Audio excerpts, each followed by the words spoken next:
Is it time? It is time for us to do what we have been doing, and that time is every day. We'll know in a very short period of time, but it looks like it could be something that will be not good. Believe me, not good. I see issue with that. And again, hey.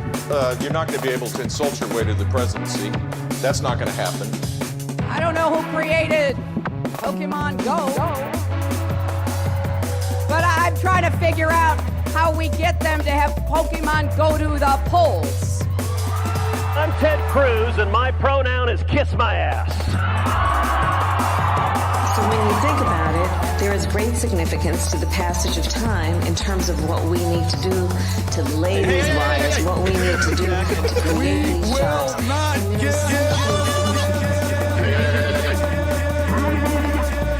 America is a nation that can be defined in a single word. I was going to put Not good. Believe me, not good.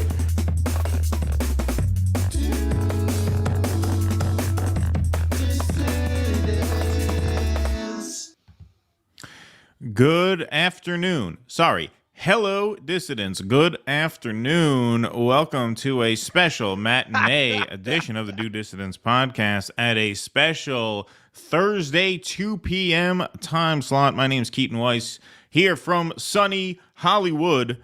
Russell Dobular. It is 2 p.m. here at the Do Dissidents Lobster Emporium. Don't forget to try the cod. It's wonderful today. That's right. It's 11 a.m. over there, a morning show for Russell. It is a morning show. I'm glad to see Keaton is stepping up his hosting game now that we have a little competition going. Hello, dissidents. That was a nice touch. Yeah. Well, you said I should say that every time as a trademark, and you're right. I should. And so I almost blew it today, but I caught myself. So that's good. That's good.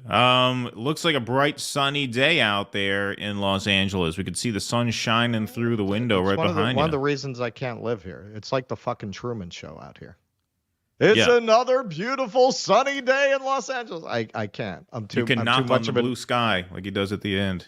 Yeah, I'm too much of a New Yorker. I like my scarves, my hats, my misery. The wet boots in the wintertime, the slosh. The chill. You get home. Part of the fun of getting home in New York City in the wintertime is you get to change into sweatpants, because your jeans have like shitty water halfway up the bottom of your leg. Yeah, like salt crystals. And... Yeah, right, exactly. Yeah. It's a real relief getting home and being able to change into dry, comfortable clothes. You don't have that same roller coaster of emotions out in LA because the weather's so nice. Yeah, although it's been, I am told this is not normal for LA. It's been winter here, like relatively. Like the whole time I've been here, it's been in the 40s to low 50s. Yeah, you've been saying that. You've been saying how it actually is kind of cold out there. Because I remember whenever I go, it's 70s and sunny every day. Yeah, see, I just figured it's because it's January. I've never been here in January. But no, I'm told this is not normal. Yeah. It seems like that is unseasonably cold out there.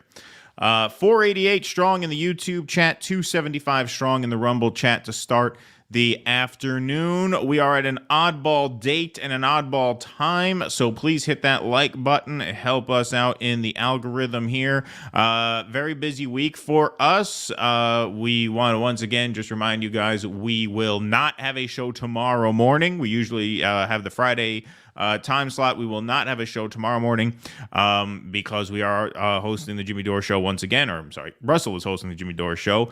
I am doing my side host comic ninja guest work, as Russell said before the show. What was it you said yesterday that killed me, man? What was it? Well, you mentioned the golden parachute, and then you mentioned that some of the Boeing executives got golden parachutes, even though the planes didn't work. And I said, well, they should hand out some golden parachutes on the airplanes. Yeah, that was probably my best zinger from yesterday, but it's been a lot of fun. We're going to do it again, obviously, tomorrow, 4 p.m. Eastern, 1 p.m. Pacific, so no show here tomorrow. I'll be sitting in on Nick at Night tonight with our friend Nick Cruz over at RBN. That's at 9 o'clock Eastern. So I am doing a doubleheader today. I will be guesting on Nick's show later tonight. So make sure you all tune in for that. That should be a really fun time. He is prepping a pretty thorough piece on the International Court of Justice trial. We're kind of balancing our segments between our show and Jimmy's show. We don't want to do too many overlaps. So we are going to do a brief segment on the trial today here, but then we're going to do a more thorough segment on not only today's events, but obviously the ICJ trial goes from about, I guess, 3:30 in the morning Eastern Standard Time to about 9. It's also a time issue. We just didn't really have time to delve into, give it the focus it deserves before the show today.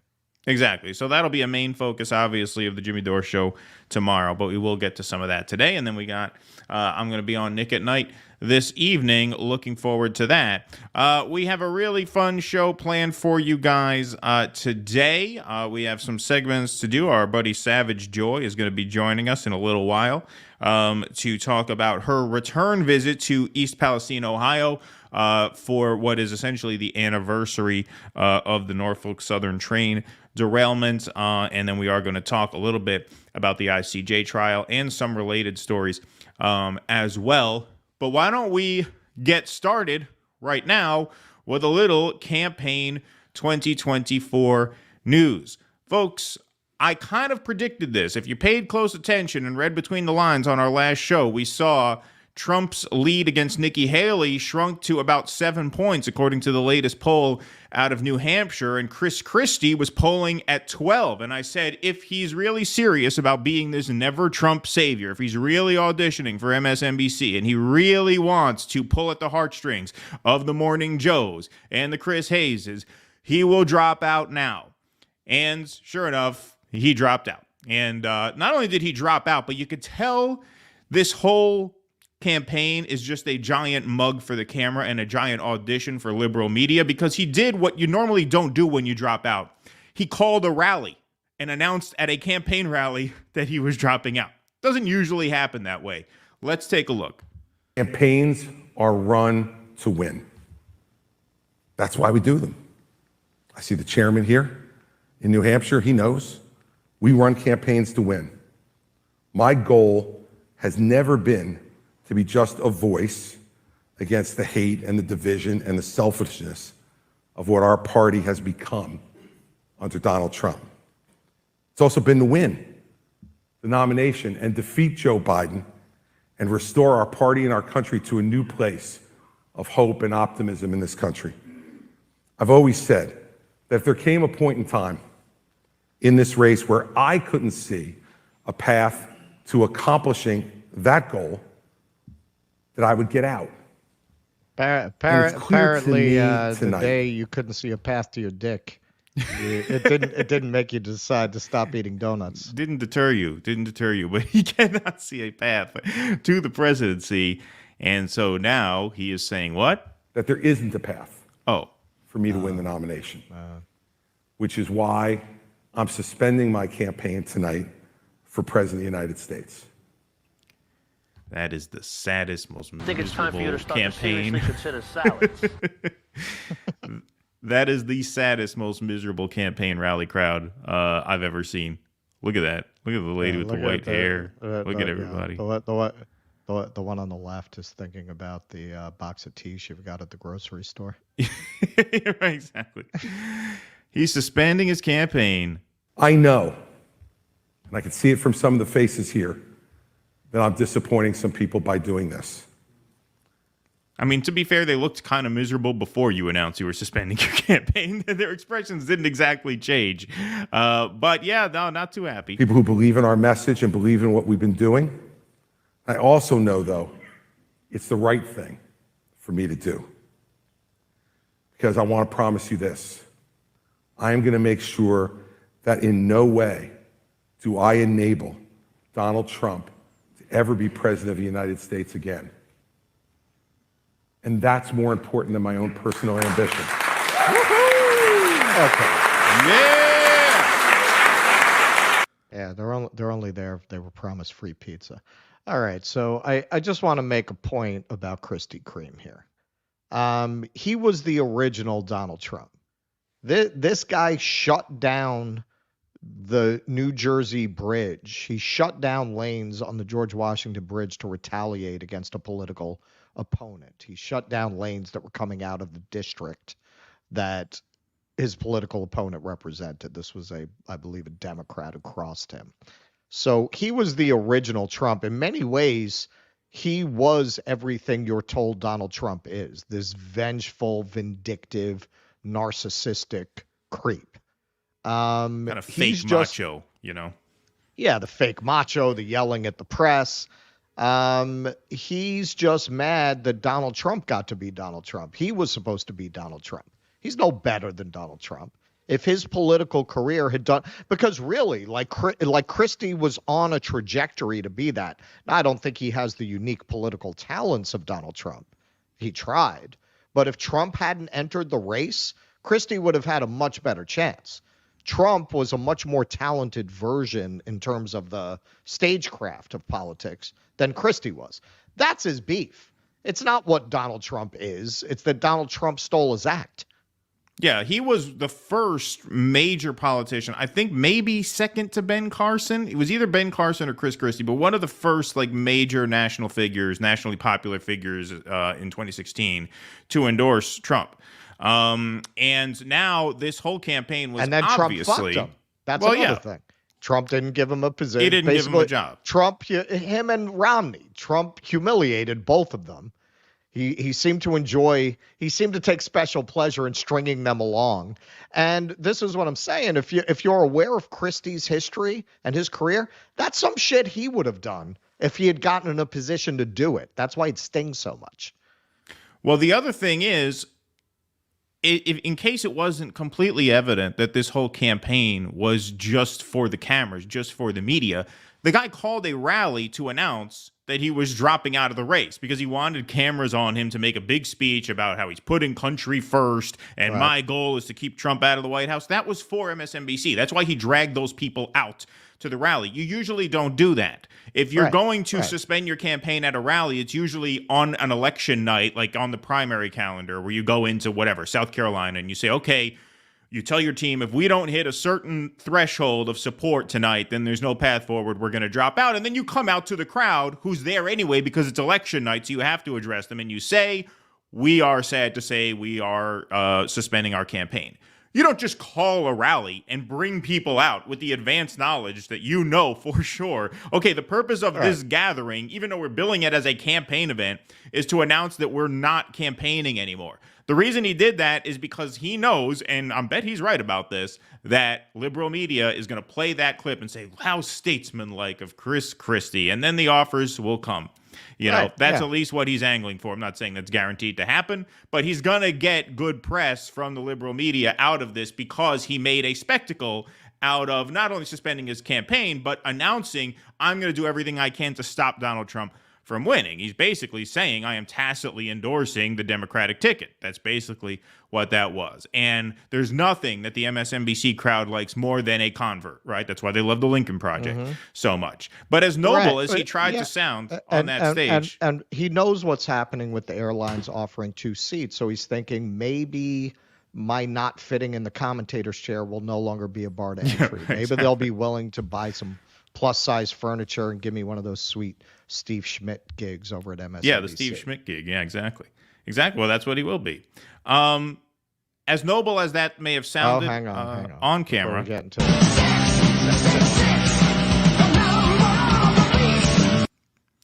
Yeah. All right. Let me try this a third time.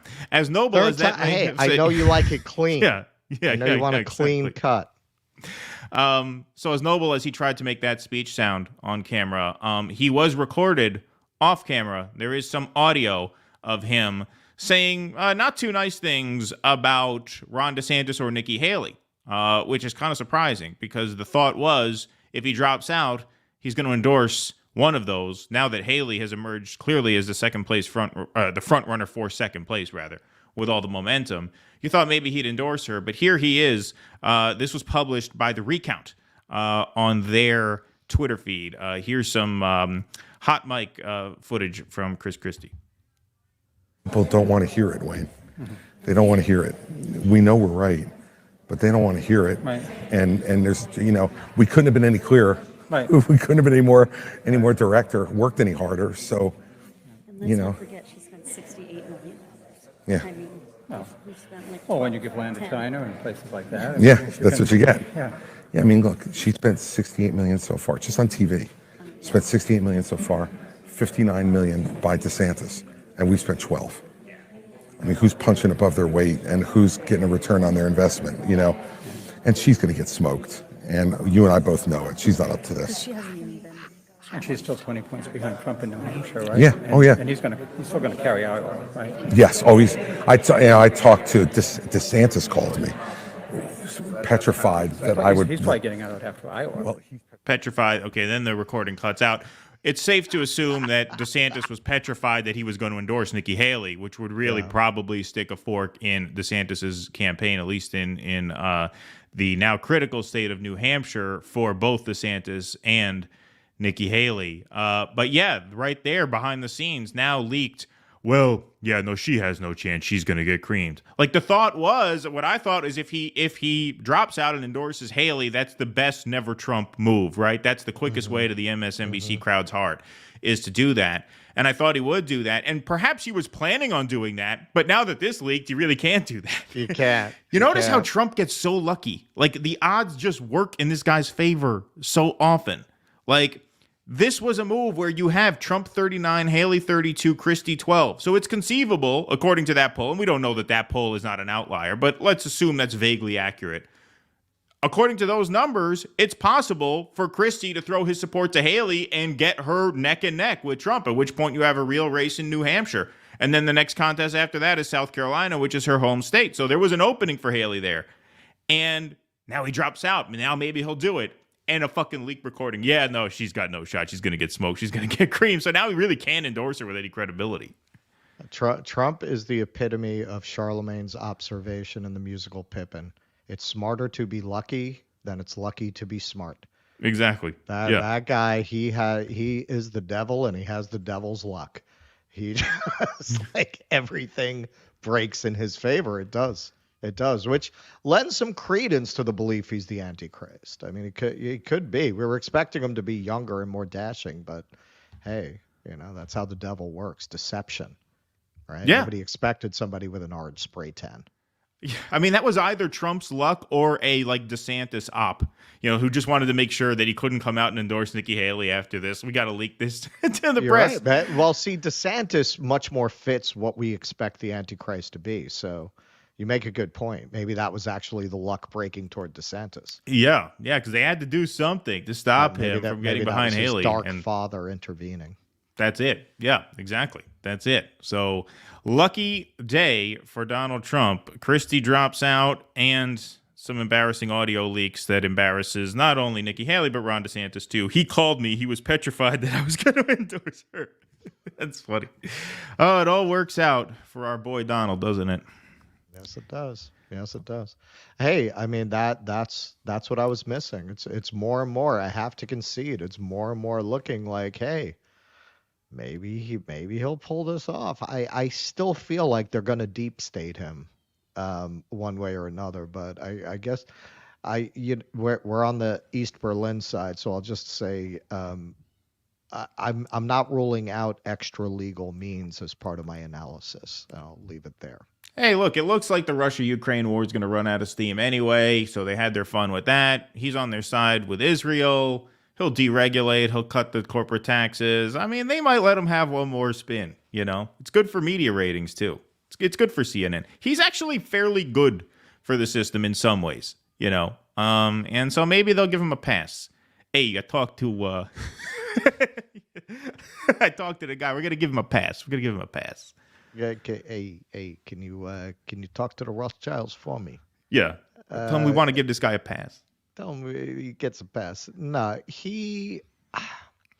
because in so many ways it's just an affront to their authority.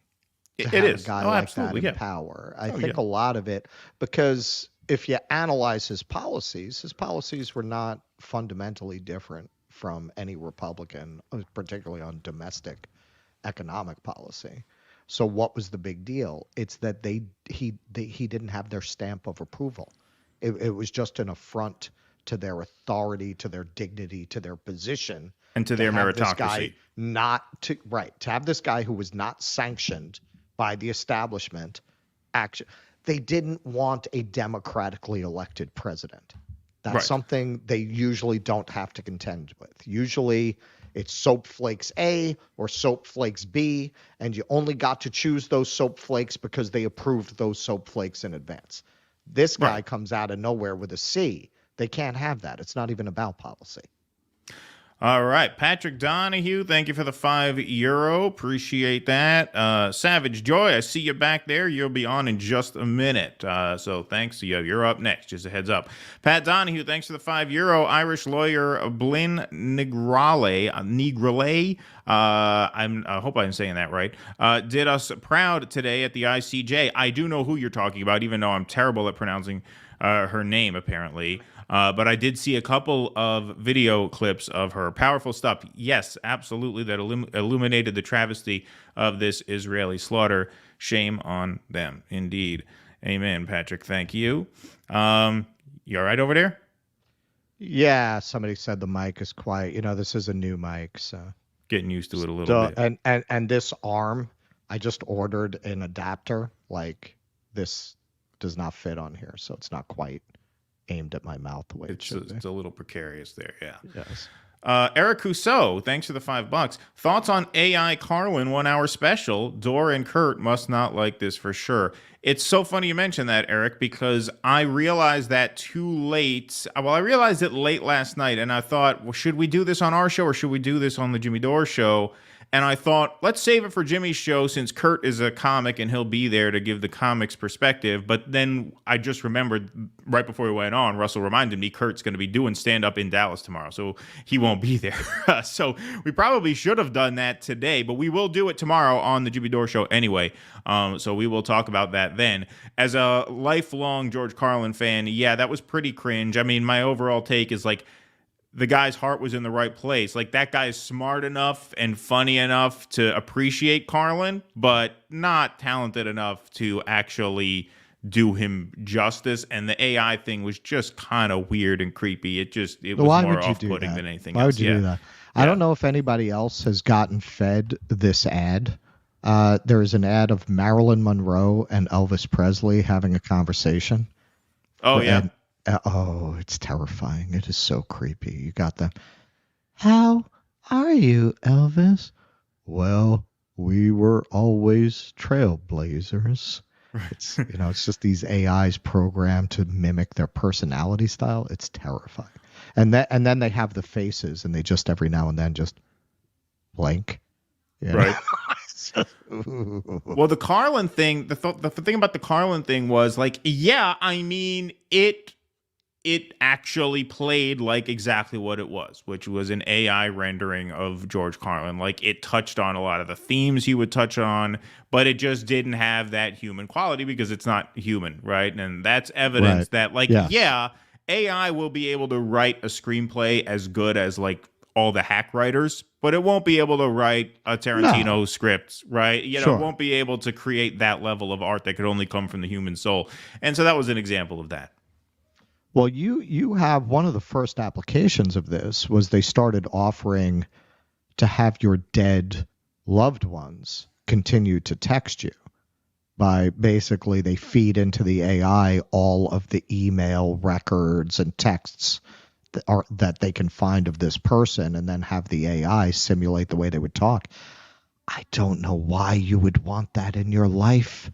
That's just dragging out the grieving process. You need to grieve and move on. Why would you want that?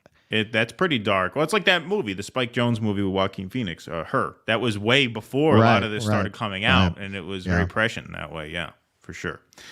Joe Pratico, thanks for becoming a member here on YouTube. Thank you for the support. We appreciate that very much. Okay, folks, we are going to take more Super Chats and Rumble Rants. Jake is here in the booth today. Round of applause for Jake. He is fielding Rumble Rants, so if you got them, send them. Thank you very much for your support. But we are going to now admits a friend of ours who is going back to East Palestine, Ohio, as the 1-year anniversary of the Norfolk Southern train derailment draws nearer on the calendar. She is an activist and a podcaster in this space. I'm sure you all know who she is, our friend Savage Joy Marie-Mann. Joy, good to see you again. Hey, Joy. You too. Thanks so much for having me back. And you know what's funny? You guys are talking about Jimmy and comedy. You may not know this because I didn't like put it on blast and I only got like a 1-minute snippet. But when I was in LA, I was actually doing a book signing. I wrote a shitlib parody book with Peter Douche, Pat, and we were doing a book signing, and Jimmy, Miserable Live, and some other people were like, let's do a show, you can open. So I actually did a set about 15 minutes, and it was freaking awesome. Oh, that's great. How long ago was that? What's that? How long ago was that? I want to say it was 2 years ago. Okay, cool. But it was so great to have comedians laugh and cheer and stuff. And Wow, I watched it back and I'm like, I was kind of funny.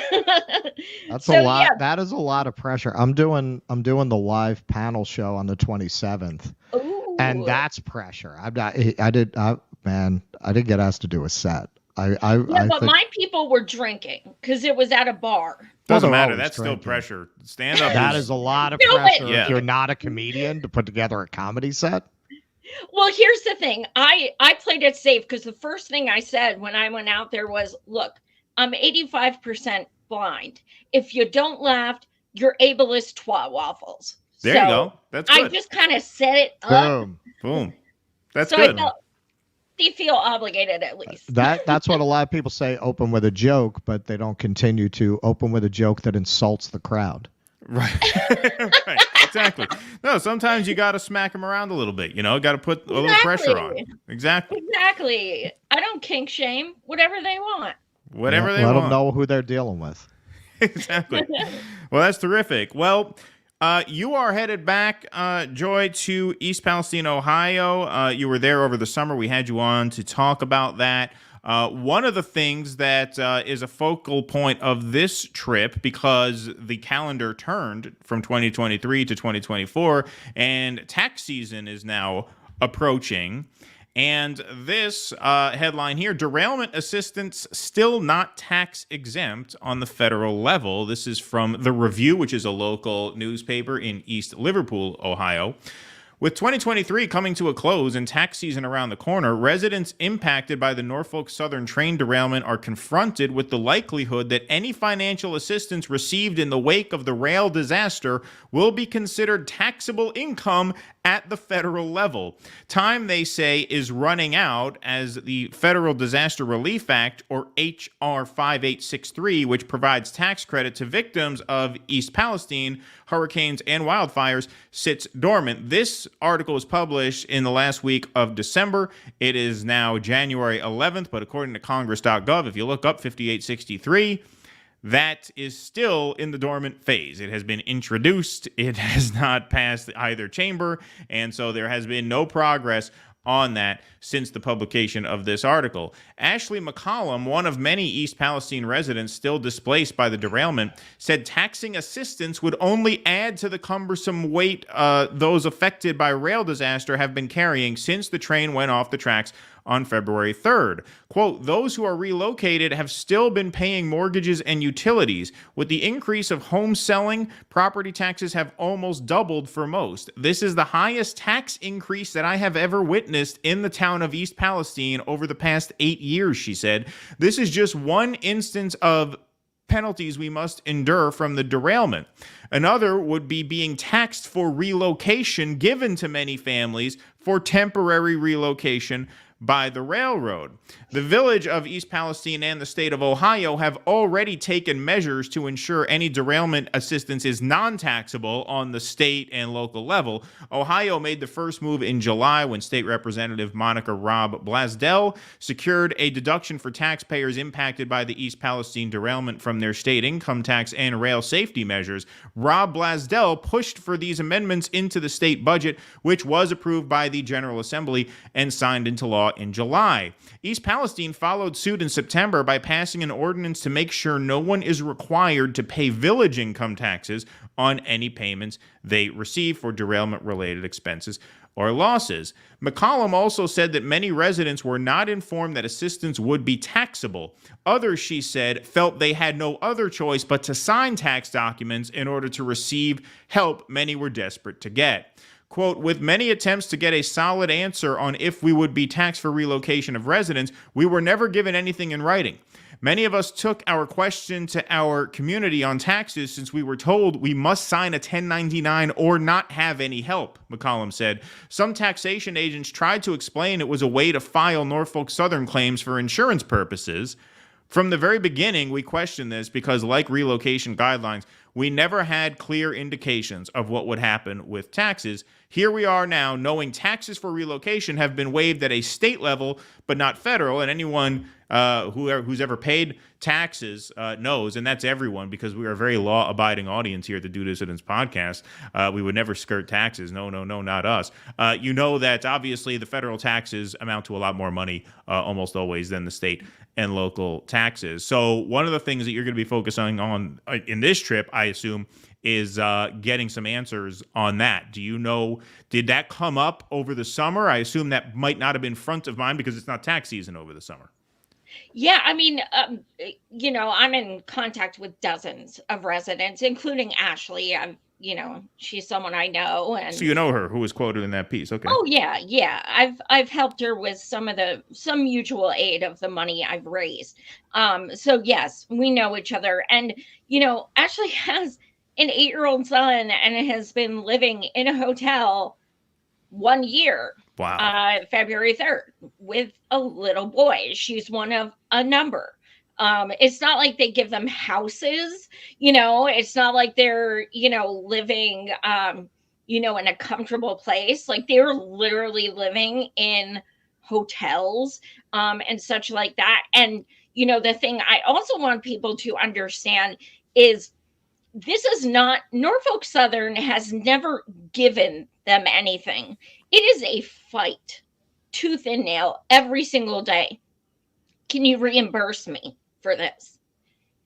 Most of the time they say no. Most of the time they're told these people only want free stuff. Things like that. They're humiliated. They're talked about. They're, just discarded. And, to have to go through that process, is very, it just exacerbates their PTSD. This is something that they just found out for sure, about the taxes, I would say within the past 2 weeks. So this is something none of them knew. So you take people, and also it's good to remind people that it's not just East Palestine. People have been affected. It's on the border of Pennsylvania, and people have been affected in Pennsylvania. Also, West Virginia, like this, there's no bubble around, the water, the soil, the air. This has, affected so many people for miles and miles. So now when you're on the Pennsylvania border, you automatically get nothing. That's nothing. And only people within a 1 mile radius even have the possibility of getting help. I know I met someone who's 1.1 miles away who got no help. Wow. So when they say 1 mile, it is, and as I've been there several times, and as someone who's been there, when I say it's a rural town, like it is rural. Oh yeah, we saw on the news. Yeah, there's all that footage when this happened. Yep. So it's like, you're taking a town that the median income before this was $28,000. And you're taking away all their jobs. All the places have closed. And to, one of my girlfriends who lives there, she works for Amazon delivery, right? There's Amazons everywhere, right? Well, their nearest one, and I know Amazon, but beside the point, the nearest one she would have to go to continue working for them is 45 minutes away. They're unemployed. They have no income. They are being forced to have credit cards and such. One of my friends in East Palestine has charged over $10,000 just in hotel stays. Wow. I mean, it's insanity. And, and if she did get forgiven for those, she's got to pay tax on it. So these people are penalized in every way. They don't have health care. They don't even have a clinic with specialists. They don't have, some people are still bathing in bottled water. They're not even giving them bottled water or anything. The only thing Norfolk Southern has given them is they sent them all $10 coupons in the mail for local I heard businesses. about that. You're kidding me.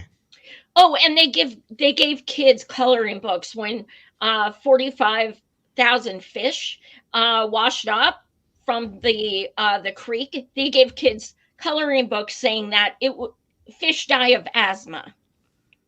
Wow. No lie. Wow. I have pictures of it on my Twitter. Wow. Yeah, isn't that so educational? They are they're currently building a $25 million park on top of contaminated land, no less. And so the question is, why can't Norfolk give the $25 million to the people? Malignant mole land. Right. Yeah. It's just and then they're like, oh, we're going to do something for the community. We're going to have fireworks for 4th of July. Cool. It triggered everyone's PTSD who heard the derailment. Then they got this genius idea. They're like, okay, what we're going to do is start hauling the waste and the contaminated water out of the town. And last week, a tractor trailer bringing it derailed and just completely crashed, and it went everywhere. So it's they're doing things that make no sense, and they do not talk to the community. So between local, state, federal, these people have been absolutely left behind. And if it's not for people doing mutual aid, they will have nothing. Russell, did you have something? Well, I think I can speak for the liberal class, Joy, when I say, but Trump. Right. I've heard that before. It's very humanitarian of people to look at it that way. And Trump's not president. So it's almost like Joe Biden doesn't give a shit about these people, nor does the Democratic Party. It's almost like it doesn't really matter if Trump is in office. I'm not saying Trump would be better. He might be, though, because he would feel more these are his voters, right? He connects with them. I think he might be, to be quite honest. I mean, it's conjecture, who knows? But it's a so-called red state. Right. But at this point, the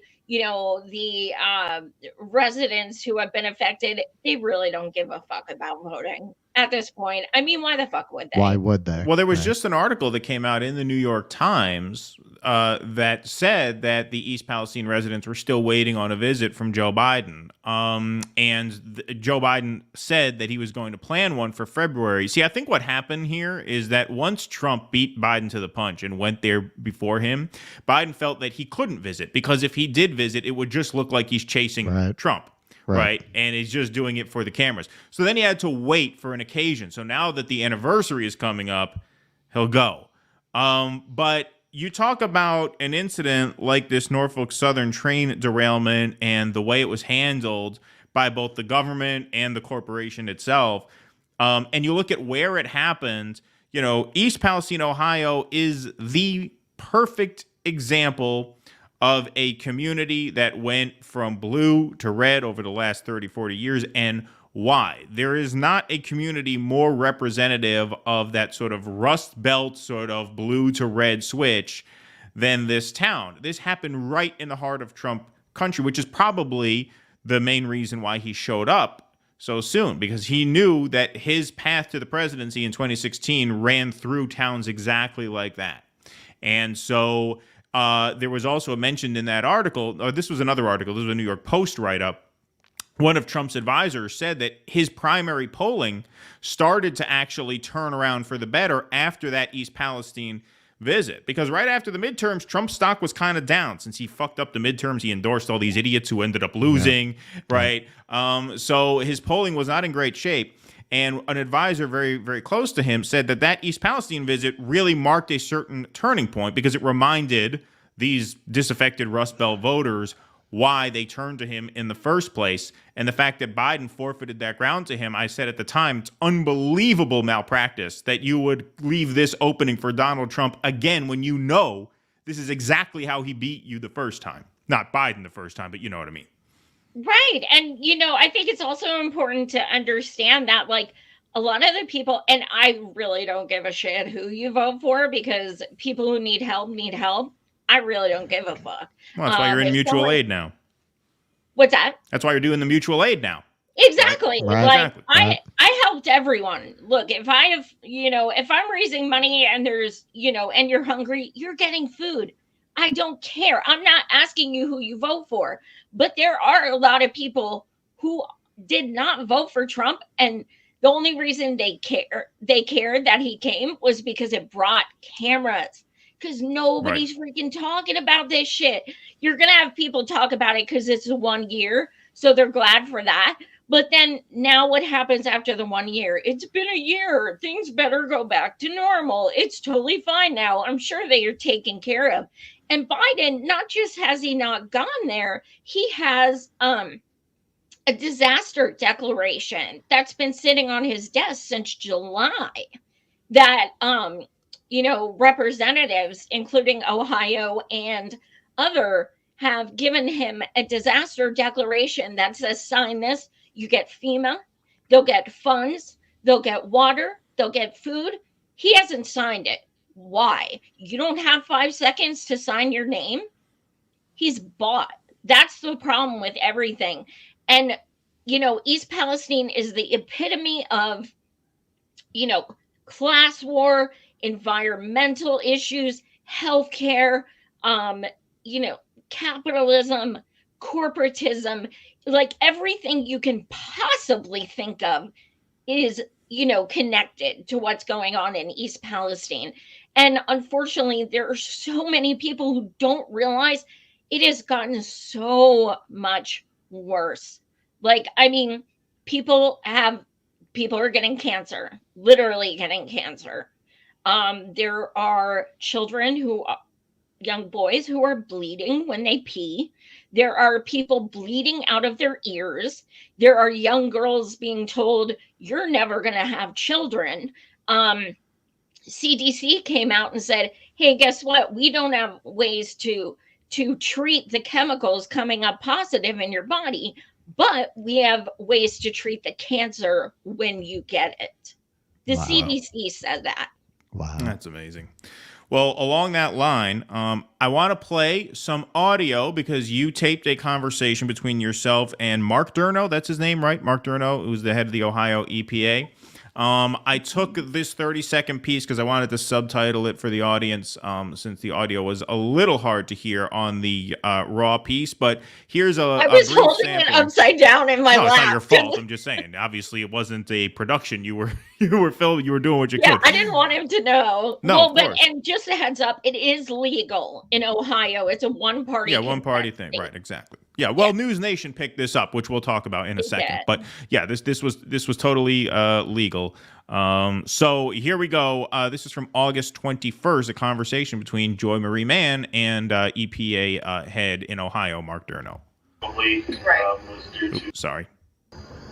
I do believe that some people that are having health issues probably was due to exposures early on. I do believe that some folks are dealing with a lot of PTSD. Well, that seems dismissive of the real things. I know, but I'm just telling you what I think. Yeah. So yeah, I mean, I do think there's the potential for something else going on that we just haven't figured out. Yeah, so that's a little piece of it. That's the part that News Nation really latched on to. Yeah, I agree. It does seem a little dismissive of what's happening to blame it on PTSD. I'm not a psychiatrist, but I don't think PTSD makes you piss blood. Russell, did you ever hear that? No, that's not a usual symptom of PTSD. That's a symptom of having toxic chemicals in your body. I think that can happen. Yeah. Not usually and just PTSD. to clarify, that was another girl I was with speaking in that clip. Oh, okay. I'm sorry. It was Sounded a like you. 91-minute conversation. So I was with someone else and a resident as well. So there were three of us in the conversation.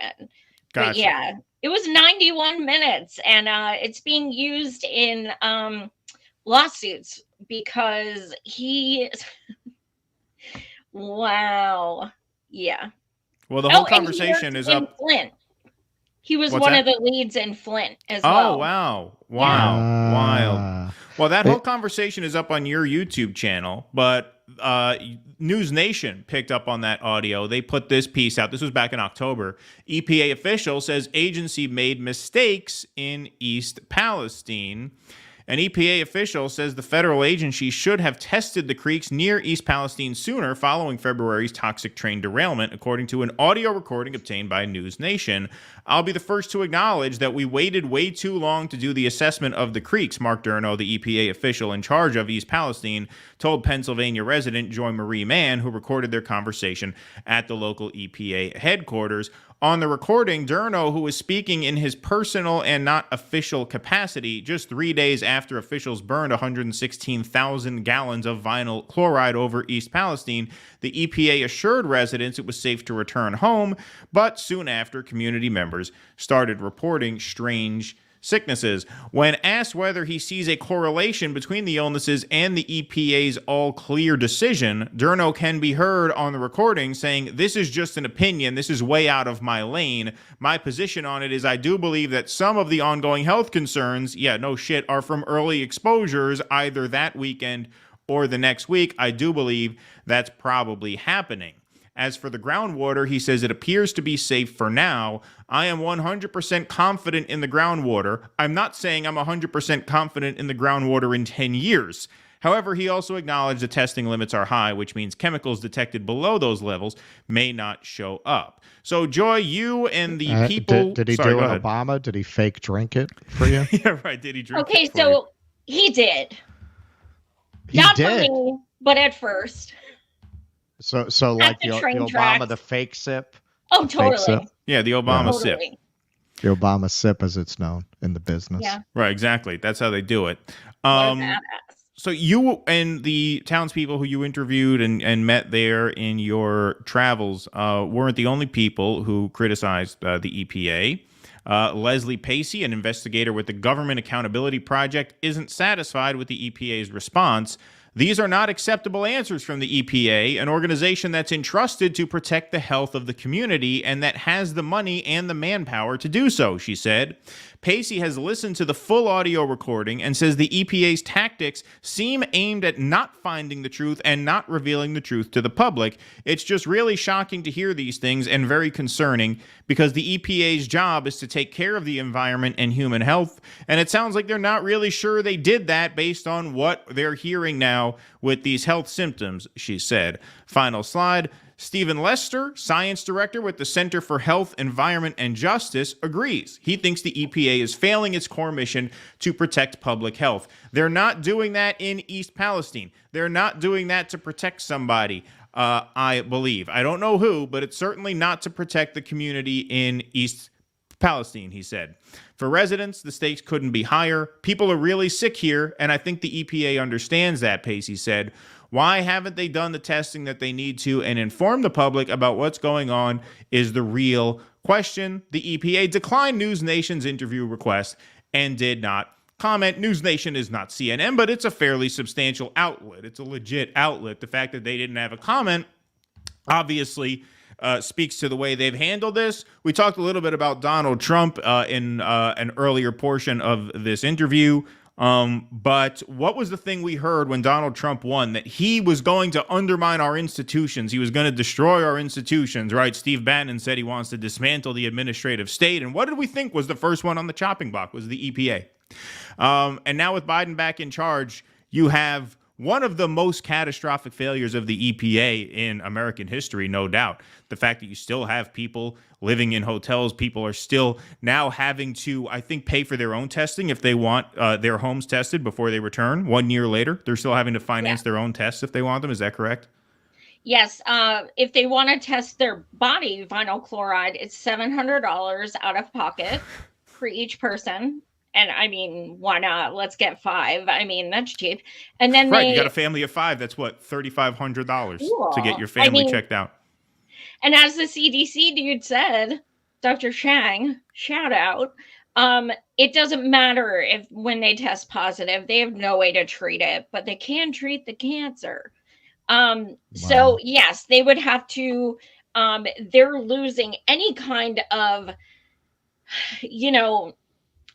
relocation, even if they're paying for it themselves, they're losing any of it.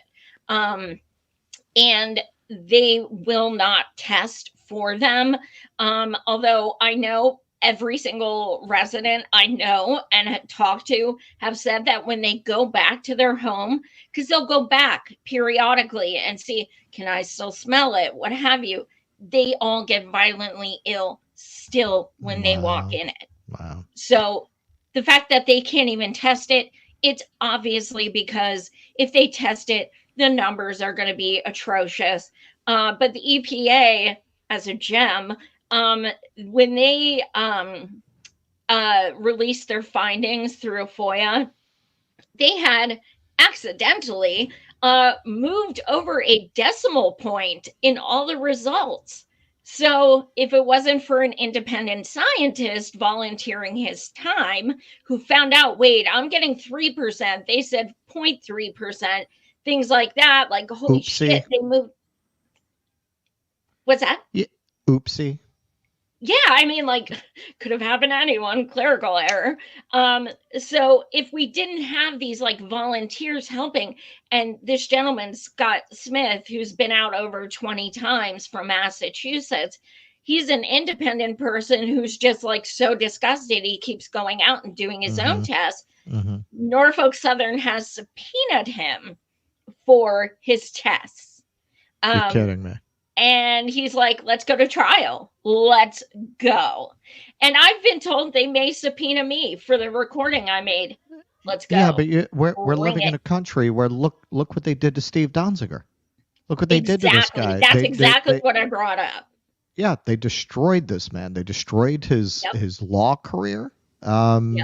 So, yeah, when we had Glenn Greenwald on, he said that. He said, if you're an effective dissident, they will destroy you. They will come after you. So the idea that we're living in this Erin Brockovich country where good prevails, I mean, maybe when she did it. Yeah. But at this point, the system is so corrupt and so bought out where all of these regulatory bodies are staffed by lobbyists. They're all lobbyists for these industries staffing these. They'll just come after you. This is not, you're very, I don't want to be negative, but they come after you like that. You're very unlikely to have a Mr. Smith goes to Washington. You're much more likely to end up like Stephen Donziger. Erin Brockovich is actually talking about my recording and stuff. And, and still, even with big names like that, and, Pacey, the wonderful, Miss Pacey, she worked with Edward Snowden and helped him get freed. So these are literally huge people who are talking about this recording, but it still took me 3 months to get, 2.5 months to get any big publication to even talk about it. So, Yeah, and that winds up being News Nation, not these supposed liberal outlets, not CNN. Not MSNBC. These are supposed to be the tribunes of the people, right? Absolutely. And I definitely want to encourage people to watch the whole thing on my YouTube or listen to the whole thing. I mean, the stuff he says, be it literally laughing out loud when the other girl I was with brings up that a woman has chemical burns on her head because her hair is falling out because of the shower water, and he laughs out loud. Him saying numerous times, that's above my pay grade. Wow. When I told him when I go, I get violently sick and I lost a freaking tooth, which has been happening to residents, he said, I find that really hard to believe. And I was like, okay, so what suddenly causes these things? And he said, well, it could be eating meat. I take B12. It could be eating onions, garlic. And I'm just like, this motherfucker is like, I'm not a violent person. I've never heard that. I've never heard that. Yeah, I've never heard that either. Onions and tooth loss. So Yeah. I must have missed that poster at the dentist next to the cat hanging in there. That beauty right there. Well, you did mention last time you were here that you still had felt a little sick, because last time you came on before and immediately after your trip. And I remember you saying that. And so very, very brave and noble of you to go back despite that. But going back is not cheap. Last time you were here, our audience, real mentions that you all are in the chat, raised about $1,200 for Joy to go to East Palestine. And so I want to post this fundraising link again. If you want to go and help her pay for that trip, you can go to givesendgo.com/GBHH5. I will have the clips from this interview. I'll probably get 3 clips out of this one up tomorrow. So I'll put that link in the description of all the clips, but go there. I'll leave that on the screen for just a moment. You can write that down, givesendgo.com/GBHH5. That's where you can go to make a donation and help our friend Joy do the great citizen journalism that she does. You definitely proved that you made things happen last time you went. You got that recording and it got out there in the media a bit. You have Erin Brockovich talking about it, which is amazing. I reached out to Erin Brockovich to see if she would come on here and talk about this. She didn't get back to us. Maybe we weren't big enough back then. She didn't come back to me either. Oh, no? Yeah, see, what the hell, man? You're talking about me. Write me back, girlfriend. I'd be better off asking fucking Julia Roberts to come on. And I'll say, yeah. She's gonna be. You're gonna see her in a BP ad next week. Yeah, right. Exactly. So there's the fundraising link. Joy, God bless you for doing what you do. Thank you so much for making time for us. Do you want to tell people where they can find you aside from this link, which I'll leave up on the screen for a little bit longer? Yes. So if you can give, first of all, thank you so much. If you can't give, please share it and just, explain that the people are in need.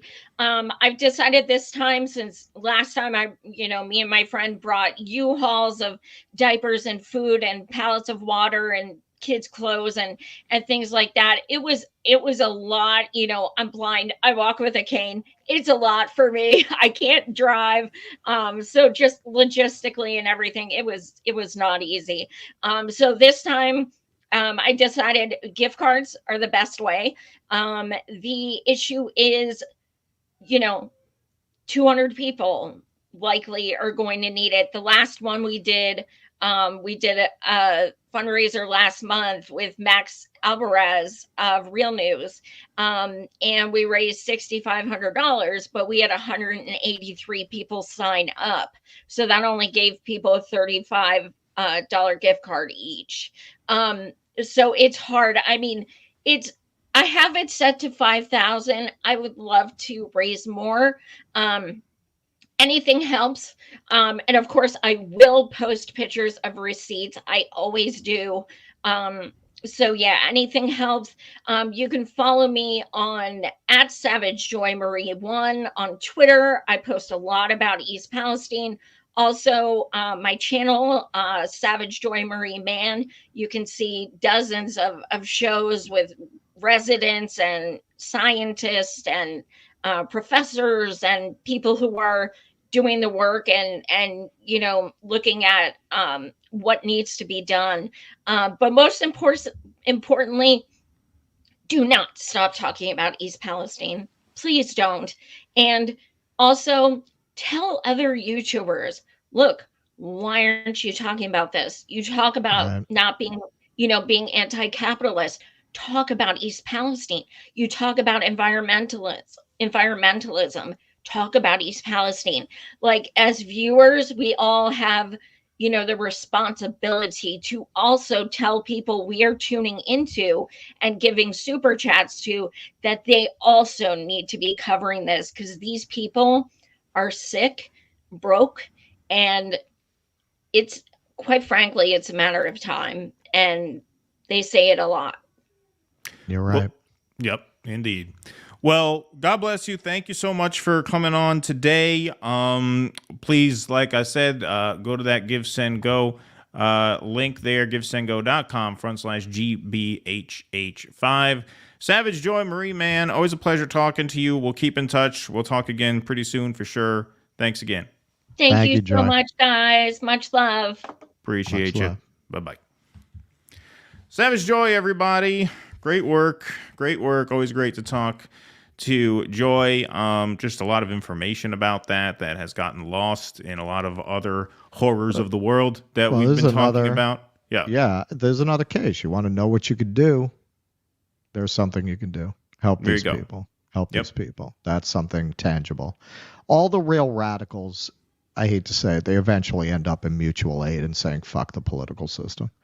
You know, I mean, this is not a new thing. When we, those of us who got involved in the Sanders movement, I certainly had the experience that some of these older veteran 60s radicals were saying, forget about that. That's not going to go anywhere. It's not just get into grassroots, mutual aid. The political system is too corrupt. You can't work that way. If you want to go out and vote for someone you feel is going to be better than the other person, fine, but don't channel your activist energy in that direction. Right. Indeed. Shinabilly, thanks for the $5. If you want to pull your own hair out, listen to Bree's take on Ray Epps getting off with no jail time. Oh, don't. Why do you tell me these things? Who's paying you to tell me these things? Why? Thank you, Shinabilly. I haven't had a chance to see that. I mean, it's very funny because people have heard me speak about this. So I get two camps. I get people telling me to check out Bree's great take on this, and then I'll get people tagging me, check out Bree's horrible take on this, and that's the problem. That's because they're both true. Right. Yeah, exactly. Yeah, she has both. The Duran guys, thanks, Laugh, avoid talking about Gaza. Their fake assertion that this is not an important geopolitical issue is frankly pathetic. Avoid. That's interesting. That's an interesting perspective. I don't really watch the Duran. They're a podcast like us. Not the classic 80s band. No. That's two Durans. That's Britsman. Yeah, says, Russ, come to Korea on your Asian trip. I'll give you a tour. Britsman is in Korea. All right. That would be cool. My plan, me and Keaton are working out because Keaton, definitely has to take time off. I have to take time off. We can't just do by the time, and this year, the election year, it's out of the question. Nobody's going anywhere. But we have to be able to take some vacation time. And by the time we do that, we'll have been doing the show 3 years solid without a break. Even though I've gone places, I've still done the show. He's taking his laptop, yeah. Yeah, so we are figuring out how to do that next year where Keaton goes away for a month and I go away for a month. For me, that'll be China. Well, I won't go away for a month, but maybe, he doesn't like to leave his backyard. No. So to speak, go away. I'll take a week or two break, something like that. But I will go to China. That is next on my list. That is Russell's next trip on the list. Yes. Long story short, thanks for the $5. Trump didn't give Christie a spot because he put Jared Kushner's dad in jail when he was a federal prosecutor. Oh, some bad blood. Is that right? Let's go to some Rumble rants. Abiding, thanks for the $1. Who won't remember where they were the day Christie suspended his campaign? Thank you, Abiding. That's a good one. That's a good one indeed. Oh, wow. We got a lot of Rumble rants over here. I didn't realize all these, Jake. Thank you for posting these. Hobbs, thanks for the $10. I have no sense of direction, but I still remember where things are in the Legend of Zelda game I played in 1985. In the northeast corner, the blue goat guards the silver sword. That's good. I was never good at those Zelda games. I never knew what I was supposed to do. Like, it doesn't tell you what your objective is. You just have to, like, walk around and figure things out. I remember when I would play that, I would end up calling my friend who had already beat the game. And I'm like, where do I go? What do I do? This is boring. I'm just walking around. Nothing's happening. So I never got into those games. I think I had too much ADD to do those games because you had to be able to just, like, sit and roam around and figure it out, and I was not good at it. Well, you know, when I was a child and a teenager, I was a hardcore arcade game addict and pinball addict before that. So by the time they really started creating home game consoles, I was old enough to make the evaluation. If you put one of these in your house, that is going to be the end of your life. Right. You're going to waste your brief human existence doing meaningless things on a screen that have no purpose. So I missed that whole thing. Like, I've never really played these games. Been a gamer, right? No, it's because that would be the end of me. That would be the end of me. I would just be sitting there trying to get Batman through Arkham Asylum for months on end. Right. Yeah. It's good to have that self-awareness for sure. DT Chang, thanks for the $5. If East Palestine was located in Ukraine, they'd get the money they need. Yeah, exactly. If it was located in Gaza, they'd just level the town. Exactly. Again, either way, more would be done than currently is to remedy the situation. Yeah, absolutely. All very good points. 3 in a row. Scorpion Sag, thanks for the $20. It's very generous of you. Hi, guys. I'm a Sagittarius with 3 planets in Scorpio, so my Rumble handle is Scorpionic Sag.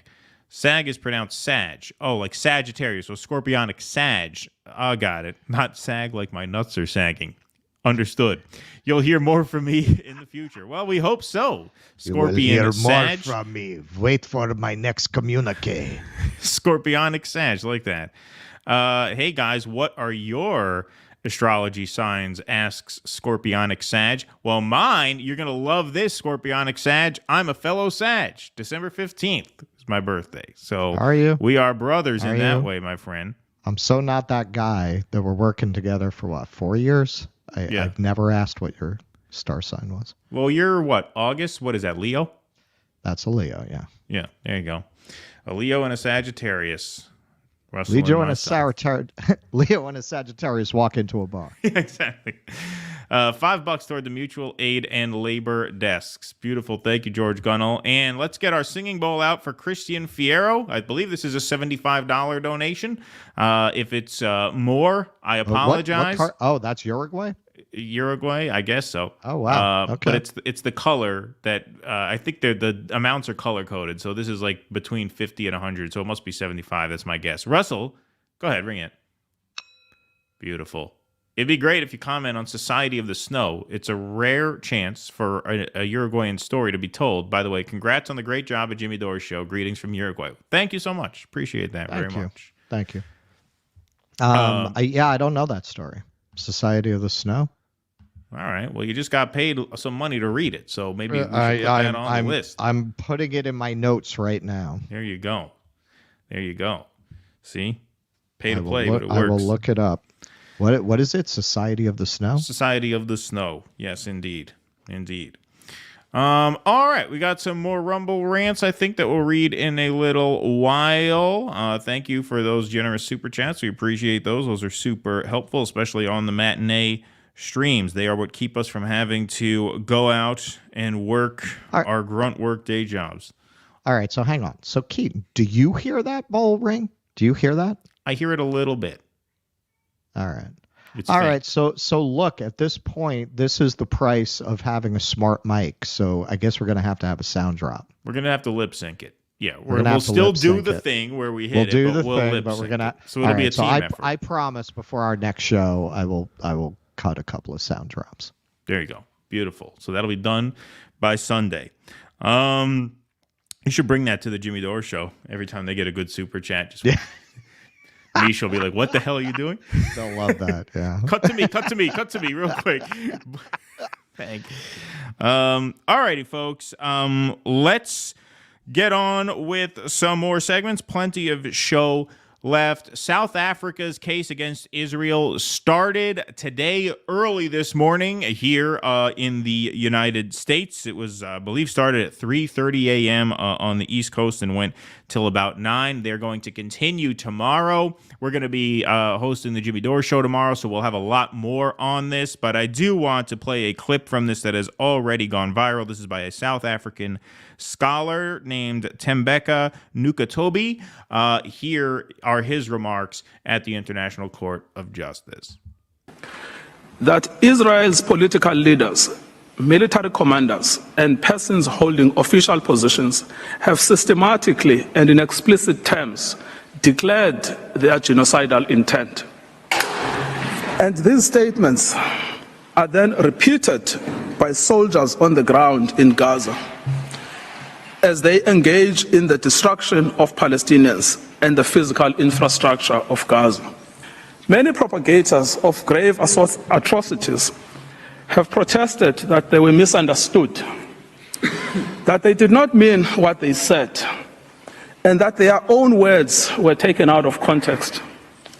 What state would admit to a genocidal intent? Yet, the distinctive feature of this case has not been the silence as such, but the reiteration and repetition of genocidal speech throughout every sphere of state in Israel. We remind the court of the identity and authority of the genocidal inciters: the Prime Minister, the President, the Minister of Defense, the Minister of National Security, the Minister of Energy and Infrastructure, members of the Knesset, senior army officials, and foot soldiers. Genocidal utterances are therefore not out in the fringes. They are embodied in state policy. The intent to destroy is plainly understood by soldiers on the ground. It is also fully understood by some within the Israeli society, with the government facing criticism for allowing in any aid to Gaza on the basis that it is recanting on its promise to starve Palestinians. Any suggestion that Israeli officials did not mean what they said or were not fully understood by soldiers and civilians alike to mean what they said should be rejected by this court. The evidence of genocidal intent is not only chilling, it is also overwhelming and incontrovertible. No lies detected, as we say here on the internet. No lies detected. Very precise in his arguments, very thorough. And what he references there is something that we've referenced on the show from time to time. And from time to time, we've shown you guys examples of what they're saying in Israel to their own people. The government apparatchiks in Israel, but also the media on Israeli TV. You have these great outlets like Middle East Eye that actually pull segments off of Israeli TV, clip them for TikTok and X and YouTube and things like that. So we could see the news that the Israelis are getting from their media people. The most notable and extreme example of that would have been that guy who said, "I don't sleep at night unless I hear the houses blow up." You'll also hear just Morning Joe type, very dry, not as animated or antagonistic in their presentation. But if you listen to the substance of what they say, they talk about the cleansing of Gaza, in the sense that they explicitly say on television, we will achieve permanent victory by getting the people out. Like, this is said plain as day for all to see in Israel. So what he's referencing there is not just what we Westerners see, because we get the sanitized version. Like Mark Regev, he's like, he's the clean, made for TV. Yeah, you say the more palatable stuff to the dumb Americans. What they say to each other is a million times worse, and that's part of what he's referencing there. Yeah, when you see these little windows into Israeli society, this is it's like what Hunter Thompson said about Circus. This is what the whole hip world would be doing if the Nazis had won the war. You watch Israeli TV, and you get the sense this is what Nazi TV would have been like if the Nazis had won the war. Oh, some Slavs died today in a train crash. They're so stupid they can't drive a train. To you, Hans. That's what their TV. That's what their TV is like. Really, that's really not much of an exaggeration. We've played clips. We've played clips here on our show. Yeah, it is really that gross. It is really that racist, that supremacist, that lacking in self-awareness or humanity. It is, if you want to know how sick Israeli society is at its core, go look at their news. Yeah, indeed. And so obviously just great on South Africa for bringing this case. This was one of a few clips that I had a chance to watch today before this show. We're going to talk more about this tomorrow, but so far what I've seen has just been incredibly damning, incredibly powerful. I haven't seen the Israelis give their response. Do they get rebuttal time today? Is that the way it works? I'm not exactly sure, but I haven't seen any clips because I have a feeling those clips are going to be just as remarkable for the opposite reason, right? I mean, imagine. Let me see if I can find this, because I was just looking at it earlier. So we're just gonna wing it because this is breaking news. So Netanyahu said the hypocrisy and lies had been presented at the UN's, this is Al Jazeera, by the way, to the UN's top court, adding that South Africa's accusation against Israel of genocide in Gaza could only happen in a world turned upside down. We are fighting terrorists. We are fighting lies, Netanyahu said. Today we saw an upside-down world. Israel is accused of genocide while it is fighting against genocide. It was fighting against genocide. That's the kind of existential threat that Hamas presents. Israel is fighting murderous terrorists who carried out crimes against humanity. They slaughtered, they raped, they burned, they dismembered, they beheaded. They're continuing with this. Evidence be damned. Children, women, elderly, young men and women, he said. The hypocrisy of South Africa screams to the heavens, Netanyahu added, because that's always a winning moral hand to attack South Africa. Where was South Africa when millions of people were killed or torn from their homes in Syria and Yemen? By whom? By partners of Hamas. Netanyahu said Israel would maintain the right to defend itself until it had achieved, quote, total victory. So that's the response you're getting from Israel. And that's breaking right now. That's why Russell read that off of his phone. But that's interesting. It's really interesting to hear Netanyahu talk in such defiant words because, and this segues into our next segment, in advance of South Africa's case being heard at the International Court of Justice, meaning the day before the trial started, Benjamin Netanyahu just coincidentally put a video out where he changed his tune a little bit. Interesting that the day before your country goes on trial at the highest court at the United Nations, you would come out and, try and turn on the charm a little bit to make it sound like, hey, I just want to be clear, we actually do value Palestinian lives. Here's Benjamin Netanyahu right before, coincidentally, his country is put on trial. Make a few points absolutely clear. Israel has no intention of permanently occupying Gaza or displacing its civilian population. Israel is fighting Hamas terrorists, I am reassured. not the Palestinian population. And we are doing so in full compliance with international law. Big The misunderstanding. IDF is doing its utmost to minimize civilian casualties, while Hamas is doing its utmost to maximize them by using Palestinian civilians as human shields. The IDF urges Palestinian civilians to leave war zones by disseminating leaflets, making phone calls, providing safe passage corridors, while Hamas prevents Palestinians from leaving at gunpoint and often with gunfire. Our goal is to rid Gaza of Hamas terrorists and free our hostages. Once this is achieved, Gaza can be demilitarized and de-radicalized, thereby creating a possibility for a better future for Israel and Palestinians alike. Hang on, he's going to stop sending suitcases of cash to Hamas to prevent more moderate elements from prevailing in their political process? I don't Is that know. what he's saying? He's going to stop paying Hamas like he's been doing for years?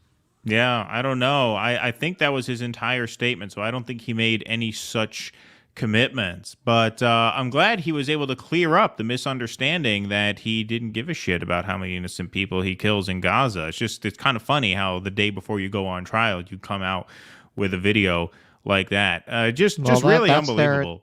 That's their butt Trump. It's butt Hamas.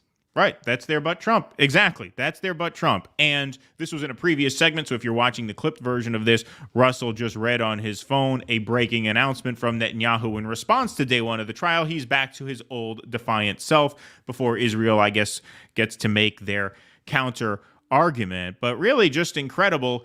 Even more incredible, though, it wasn't just Netanyahu who changed his tune the day before the trial. Here's Secretary of State, basically de facto president of the United States, Antony Blinken, on January 9th. All of a sudden, week before the trial, everybody wants to make sure that everybody understands how much they care about the people in Gaza being slaughtered and how big a priority their safety actually is. So here is Benjamin Netanyahu's partner in crime coming out and doing his mug for the camera in advance of the International Court of Justice trial. Secretary of State Antony Blinken. The daily toll on civilians in Gaza, particularly on children, is far too high. Oh. Important progress has been made in increasing the amount of aid getting into Gaza, including by opening Kerem Shalom. Nonetheless, 90% of Gaza's population continues to face acute food insecurity, according to the United Nations. For children, the effects of long periods without sufficient food can have lifelong consequences. You know, it's too bad we're just bystanders in this. It is too bad we cannot do anything about this. He's talking like he's on a Save the Children ad, this motherfucker. Right. Yeah, exactly. The Sarah McLachlan music's going to come on underneath him any second. Yeah, like he's speaking for a humanitarian aid society that really gives a shit about the Gazan people and is helpless to stop this terrible crime. It's just the hypocrisy is unbelievable, man. It's unreal that he would get up there and give a speech like this. Yeah, and this red herring of the aid. Well, we're getting aid in.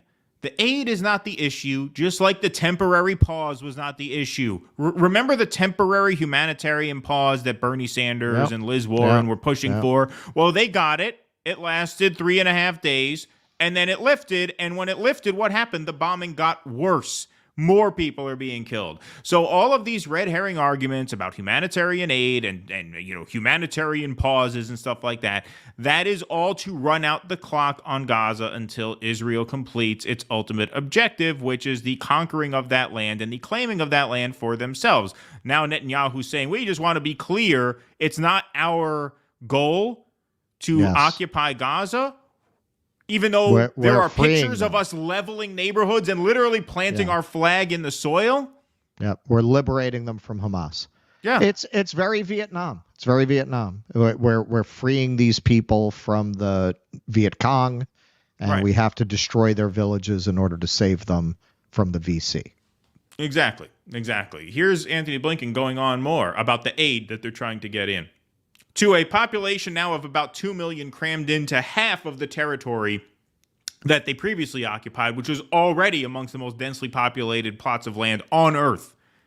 More food. Who are being bombed even there now. And I don't know if they've continued with this absurd scheme. We talked about it in the past as a fig leaf over this genocide. They came up with like zip code maps where they're supposed to tell the people, okay, so go here now. Like, this would be like if you got to move to another zip code with your entire family at the drop of a hat to avoid bombing. Right. Yeah, you did mention that on the air in the past, for sure. Water, more medicine, other essential goods need to get into Gaza, and then once they're in Gaza, they need to get more effectively to the people who need them. Yeah, that's important. It's important when the bombs are dropping on your house that you have medicine, because that really keeps you from getting bombed, right? This is why they pay them the big bucks. Yeah. No, food and medicine are really important, It's always interesting to watch a psychopath pretend to be human. Right. Look at how he's trying to. Okay, so when people are emotionally moved, their face pinches up a little bit. So let me try that. Well, these are the people in politics who actually run the world. And I talked a little bit about this on the Jimmy Dore show when we were on I think I brought this up on Monday, or maybe even with Jimmy when I sat in on a segment. This is why Biden really exposes the ugly face of the American empire in ways that even Trump couldn't, because Biden is such a non-entity as an executive that you see right through him to guys like this. Guys like Anthony Blinken are the bloodless, soulless vampires who actually run the world. They exist in every White House, but you don't see them because the president's job is to be a personality, to be a figurehead, so you never see the ghouls behind the scenes or you don't pay them much mind. That was the case with Trump, was the case with Obama, right? But Biden is just, he has no presence because he's not even there. So we see straight through him to the guys like this who really run the world. Blinken, as Russell said, he's not human enough to run for office. He could never win an election. He has no charisma and he's no relatability whatsoever. No one would ever vote for this fucking guy. So he has to play this kind of role. And it's the president's job to obscure this kind of role by being a dynamic presence themselves. That's part of what leadership actually is. Right. And Biden has no such qualities. And so who do we hear from? Him. We haven't even heard from Biden about this. We heard from John Kirby about this. We've heard from Anthony Blinken about this. Have we heard one word from the president of the United States about our biggest ally in the region on trial for genocide? We haven't heard a peep about that specifically. No, I mean when he got interrupted at the church, he did his little, we're talking to them. He did that thing. Yeah, but about this specifically, we haven't heard a damn thing. No, he hasn't said anything about that. I started watching. Okay, so file this under, right and left just don't mean anything anymore. So Hillsdale College, which is very Christian, but they present themselves as they're preserving the idea of a classical education and a Western style education. But obviously a lot of the people they hire are alumni from Republican administrations, a lot of the people they hire to teach. So I started watching, they have a series on foreign policy being taught by a veteran of both the Bush and the Trump White Houses. And he's getting into it all from the angle that there are these unelected bureaucrats like Anthony Blinken who actually run things, and that's what he found being in that position, that in the end, it's not the executives, it's not the presidents, it's not the politicians whose names who actually make these decisions, that there is actually this permanent deep state that really make these decisions. Now, to hear that kind of a critique, you'd almost have to, from somebody who's actually been at that level of the game, you'd almost have to go and listen to somebody who came out of a Republican administration, because you'll never hear that from a veteran of the Democrats. And that is a traditionally left kind of critique. Absolutely. No doubt about that. All right, we still got a little more from Anthony Blinken. It can to remove any obstacles from crossings to other parts of Gaza, improving deconfliction procedures to ensure that the aid can move safely and securely. Here's a list of things Israel has to do, by the way. This is what he's rattling on. The United Nations is playing an indispensable Notice on that list is not stop bombing them. Nowhere on that list. They're speaking to them quietly. Exactly. All right, we'll let this play out. Humanitarian needs in Gaza. There is simply no alternative. UN personnel and other aid workers in Gaza are demonstrating extraordinary courage by continuing to provide life-saving services in what are extremely challenging conditions. And paying for that with their lives, because a lot of them are being killed. A lot of UN workers, a lot of journalists, doctors, killed. I just saw, and I want to state this as a fact, although I suspect it is. I just saw a meme saying, multiple times, and it had the numbers of how many journalists were killed in World War II. And it's already been dwarfed by the number in Gaza. And I'll look, I don't want to state it as a fact, but I suspect that's true. Yeah, it sounds true. It sounds like it probably is true. Just because of the nature of what's happening, right? Because of the geography of the situation. Like the whole territory is a war zone. It's unavoidable. It's unavoidable. If you're in Gaza, you are in a war zone. They're clearly targeting Arab journalists. Well, yeah, obviously. They've done that. They've done that in the past. They shot Shireen Abu Akleh.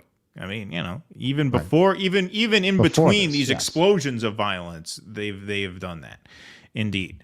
So yeah, I mean, just incredible how in lockstep the United States and Israel both send their leaders, because Anthony Blinken is our leader on foreign policy. He's the one calling the shots, right? I mean, Joe Biden, that's just a joke. So Netanyahu and Anthony Blinken both rushed in front of a camera to sort of hedge on their sort of genocidal intents right before this trial starts. But that's a sign that the trial is at least on their mind. Well, Blinken, it's like he's talking about the aftermath of a hurricane. Right. You know, he very carefully avoids talking about why they're in a position where they're dying this way. Right. Yeah, it's a humanitarian crisis. No, it's not a humanitarian crisis. Like Hurricane Katrina was a humanitarian crisis. This is a slaughter being perpetrated by your friend. This is a genocide. Right. Yes. This is a genocide. Indeed. All right, folks. We want to just take a quick break here and let you know about our patreon.com/do dissidents. Yeah, sure. Russell's going to do an Alex Jones.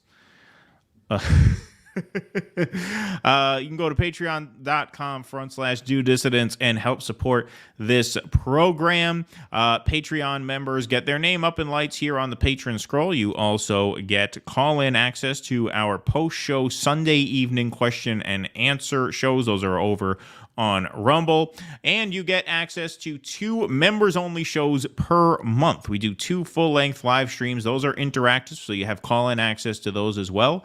If you go to patreon.com/do dissidents, you can also go to dodissidents.substack.com and join our newsletter for free. You can also join as a paid member there to access the same perks that you access through our Patreon. You can also go to our locals. If you're watching on Substack right now, which as of 3:32, Jake tells me 650 of you lovely people are over on Substack. Jake, if we hit 666 over on Rumble, please let me know. And over there on Rumble, please hit that like button so we can get over that 666 hump and have Russell do another headbang for you guys over on Rumble. Please, everybody, hit the like button wherever you're at. This is a different show at a different time, so we could kind of need the algorithm's help to get a crowd in here, though we got a pretty good crowd in here so far. About 1,200 on YouTube, 600 on Rumble. That ain't too shabby. So thank you guys all for being here. But you could join our locals for as little as $5 a month and access the perks. The perks are the same across all of those platforms. I do want to encourage you all to join our Substack. Even if you cannot join as a paid member, join for free, because as soon as Russell's hosting stint at the Jimmy Dore Show ends... I'm getting spoiled. I'm getting used to having those cards. Oh, yeah, I know. Yeah, I'm getting used to not like fucking holding in 6 gallons of piss for all these fucking shows. Yeah, exactly. Exactly. Yeah, no, it is nice to have those breaks for sure. Whereas we kind of do it as a marathon right here. But yeah, if you join our newsletter for free, even that lets you know when and where we'll be going live. So that's important. Please join our Substack. When Russell's done hosting the Jimmy Dore Show, we're going to be adding our 4th stream, and some of those streams will be Rumble exclusive streams. So when you join our Substack, you will get an email hours in advance of whenever we go live telling you not only when, but where we will go live, and that is absolutely free to join. In addition to it being a newsletter, most of our articles are free to read, so you get an email whenever we drop a piece of writing. You also get audio podcast versions of these live streams emailed to you. So if you miss a show and you're on the road and you want to listen instead of watch, you get the podcast version by subscribing to our Substack. That's all totally free. So please go over to dodissidents.substack.com and sign up. If you can be a paid member, that helps us out tremendously. But even if you can't, sign up for free. It helps you stay in touch with us, which is very, very important. All right, Russell, Jake tells us we are at 696 viewers over on Rumble, which means it is time for another headband. Beautiful, beautiful. All right, and now that no, Mexican Reformist says, will there be a Jimmy Dore Show today? Nope, Jimmy's on Monday, Wednesday, Friday. So that's why we switched to Tuesday, Thursdays here for this stint. And we might make this a permanent switch because we have a feeling, I mean, we don't want to speculate, but in case this comes up again in the future, we don't want to keep moving the schedule around. So we were thinking of probably moving to Tuesday, Thursdays as a regular thing. Yeah, because I don't think there's any reason I can't say it. So basically, I'm going to be hosting through the 19th. I'm going to be running over to NOLA to grab my apartment through May. And then I am coming back doing the live show, and then I'll be guest hosting again, I think, through February 2nd. Yeah. So in case it comes up again, we may as well just switch to Tuesday, Thursday. This way we're out of the way. We'll come up with exact times. We'll finalize those this week and let everybody know, because there are a couple of considerations that we certainly want to make. But we'll keep you updated. But that's why it's important to join our Substack. So please do that, folks. Please and thank you. Rand Paul says, I'll be making an announcement about the presidential race tomorrow. That's interesting. That's very interesting, because wasn't he just pictured with our RFK Jr.? And there was some speculation that he was going to run with him. That would be a very interesting development if RFK ran jointly with Rand Paul. That would be really interesting. They were in a photo together, and that got some speculation swirling. I just kind of thought whatever, but if he is going to make an announcement, that's interesting. I mean, he's certainly not running in the GOP primary. It's too late for that. So if he's going to be doing something like that, maybe he is going to be running with RFK. I mean, that combo I think would wind up in the high teens, probably in the final tally. Think that could get him into double digits? Interesting. Yes. Anonysaurus says, Russ, great job on the Jimmy Dore show. You guys had me laughing all day yesterday. Thank you. Thank you very much. Yeah, that was a fun one. Both of those shows were a lot of fun. Yeah, I was pretty happy with how they came out, so thank you. You guys were killing me. The Jew Tunnel and the Michael Rappaport segments were killing me. Yeah, those were fun. Those were definitely fun. Lori and Brightbill, Norfolk Southern, proving we just cannot help Palestinians. Yes, indeed.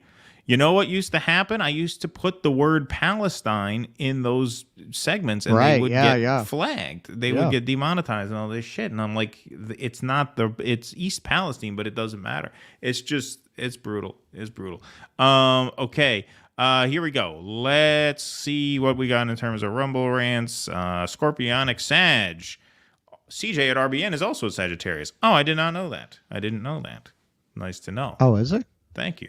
We were supposed to go see the Clippers, and the schedule got changed around, but we probably will next week. But we went out. Me and CJ went out to see Jimmy Dore at a comedy club. We had dinner together. I forgot to take pictures, like a moron.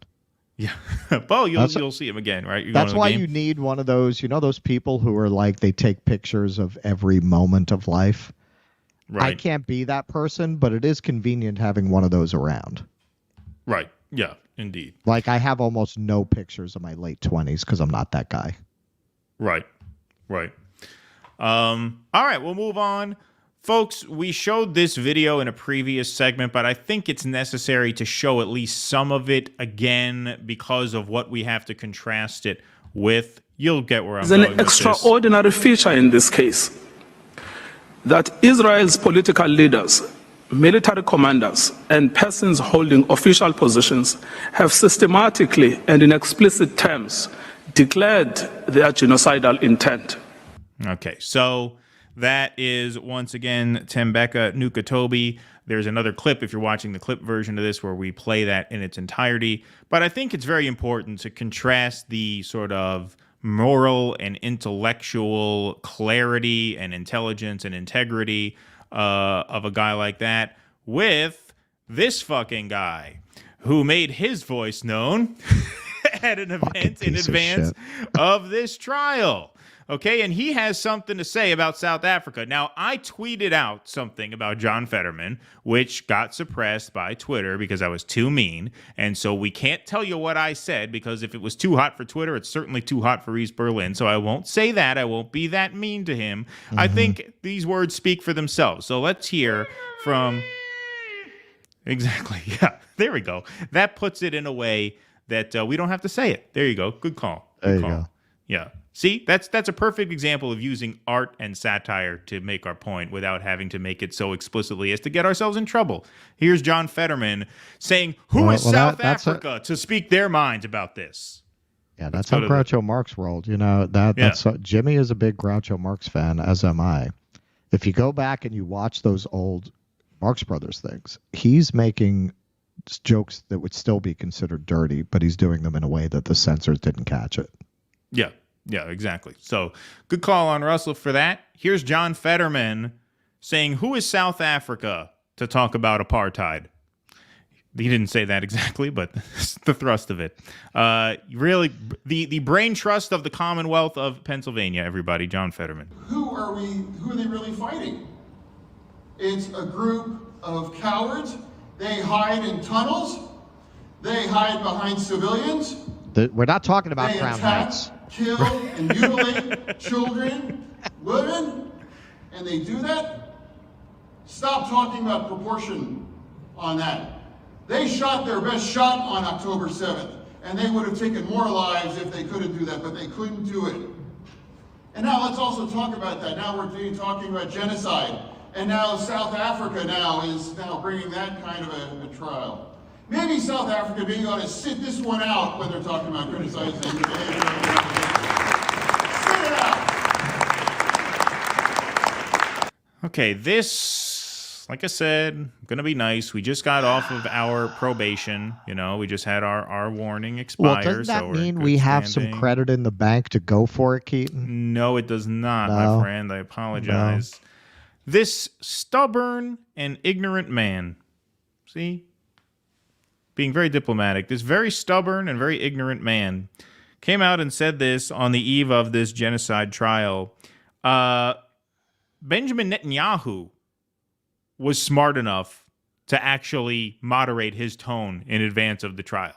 So Fetterman comes out and positions himself to the right of Benjamin Netanyahu, who totally insincerely, obviously, thought, hey, you know what? We're on trial for genocide this week. Maybe I should come out and make a statement trying to at least give myself a sort of plausible shroud of humanity. Not John Fetterman. South Africa, maybe you should sit this one out. Why? Because they were an apartheid state. I mean, what is your point? That's probably a bad question to ask when we're talking about John Fetterman. Yeah, do you do understand that this is not the de Klerk government, right? You understand that they overthrew that government, right. And these are the people who were brutalized by the apartheid regime. You do understand that the Africans of South Africa now run the country, right? You get They that. actually made an attempt at reconciliation that was arguably much more successful than any we've ever made here. Yes, right. They actually had an entire reconciliation committee in one of the greatest moral gestures in the history of the human race to try to reconcile with their former oppressors rather than to take revenge on them.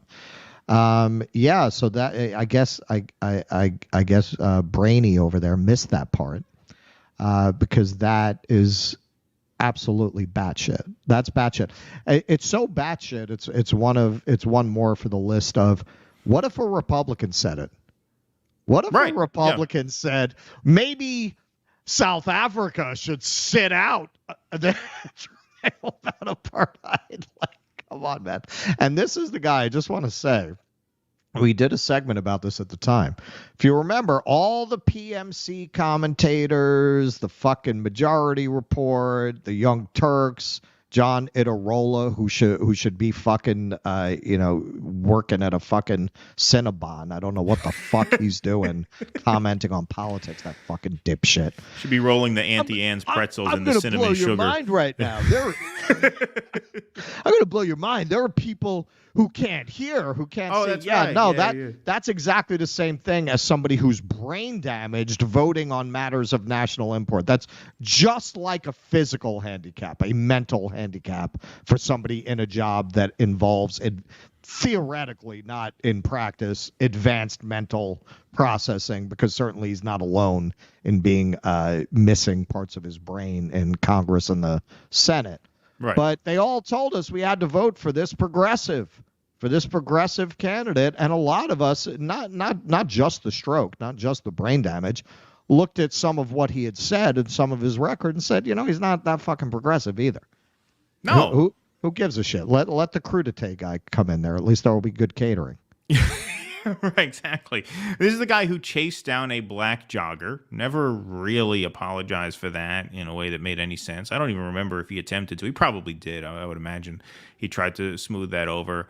But yeah, look, I mean, he backtracked on a lot of his more progressive positions in that race. He tacked very, very, very hard to the center in the home stretch of that race. And then, in the aftermath of October 7th, he said, I don't call myself a progressive at all. He said Harvard was always a little pinko. He actually used the word pinko. Harvard was always a little pinko, but not Playing like the this. classics. Yeah, so he's been really drifting very far to the right, to the point where you could see what opportunists a lot of these right-wingers are. A lot of them are giving him major props for this now. They're like, oh, wow, John Fetterman finally making sense. They love a convert too, right? A lot of when you're partisan, you're partisan. You'll take the win wherever you can, and you love the story of the guy who got his mind right. So yeah, no, they love him for this now. They love him for this now. And it's just stunning the lack of humanity that people can just go up on stage and express with such confidence.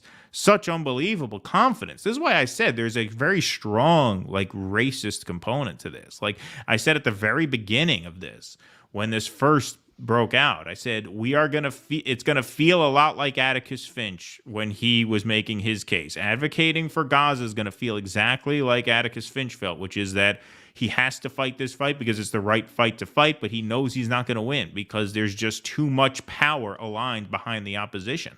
And that's the power of actual bigotry and actual racism. Actual racism is not Matt Walsh crying about a black Little Mermaid. Actual racism has power behind it. That's what makes it so evil, and that's what makes it so difficult to overcome. And that's what you see. I'm sorry. How do you describe that? Oh, South Africa is fucking... I'm going to get myself in trouble. This fucking guy goes up in a fucking sweatshirt and shorts, right? Looks like he, fucking dragged a $10 bill through a trailer park, I will say, to find a Clinton accuser.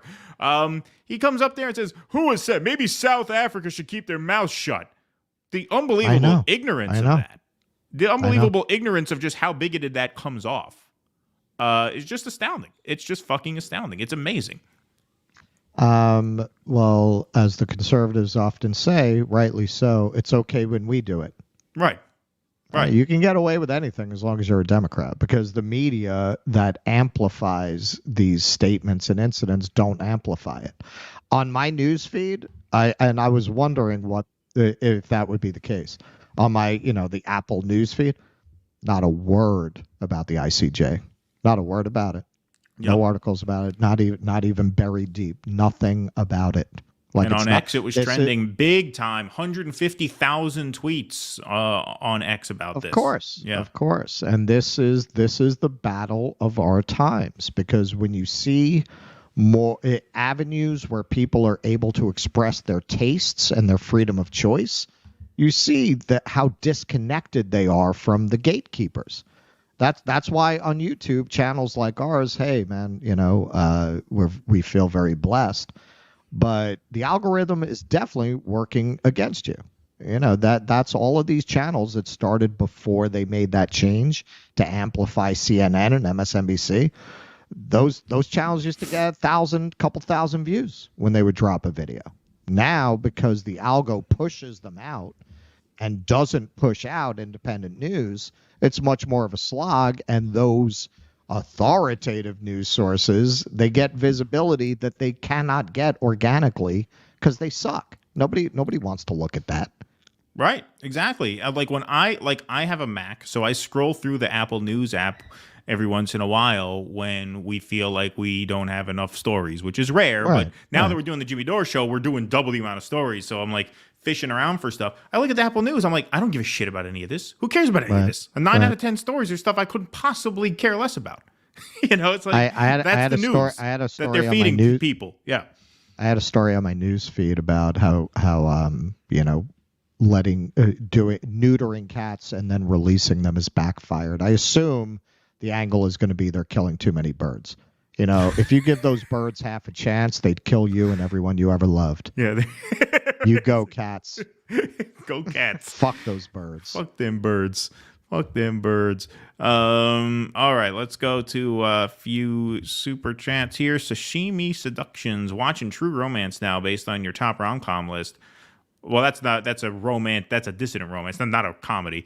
But so jarring to see Michael Rappaport. Yeah, you guys do a top 10 2023 movies like you did 2022. Did we do top 10 movies of that year? I don't think we did. What was that, a Valentine's Day thing? We did a Valentine's Day dissident romance. Yeah, so True Romance. That's what that's from, yeah. True Romance is a masterpiece. Absolutely. Absolutely. Yeah, maybe we will do another dissident romance movie list. We did a second Halloween one. That went well. Yeah. No, True Romance is amazing. That's incredible. Incredible movie. The best fight scene, I think, in any movie ever filmed is James Gandolfini versus Patricia Arquette. Oh, yeah, Patricia Arquette. Yeah. Best fight scene ever. Yeah. It doesn't get better than that. Somebody watched the Jimmy Dore show last night. Catheter money for Russell. I thought you said that on a break. Did you say that on the air? I was just gonna say I didn't even. No, it's probably a coincidence because I don't think we were live when I said that. Oh yeah, okay. So you didn't actually hear him say that. I think it's just because I went and just said that. Right, because you had to take a bathroom break. No, when we were off the air, Russell said it's nice having these breaks, so I don't have to stick a catheter in myself to do a stream. Yeah, that's funny. No, seriously, I mean, not after every segment. We should start to do a midpoint card. Like, there's no reason to fucking we could do a break. We could do an that. intermission. Yeah, do just that like in the a theater 2-minute thing to just go pee, drink some water and stuff. Hey, look, I created this whole thing so we could do that. I created a specific thing, not a countdown, not a 5-minute break, but I did this.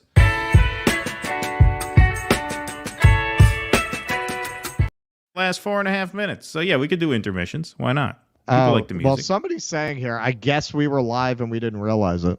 Oh, okay. Maybe somebody says here, I said it right as we went to break. Oh, right.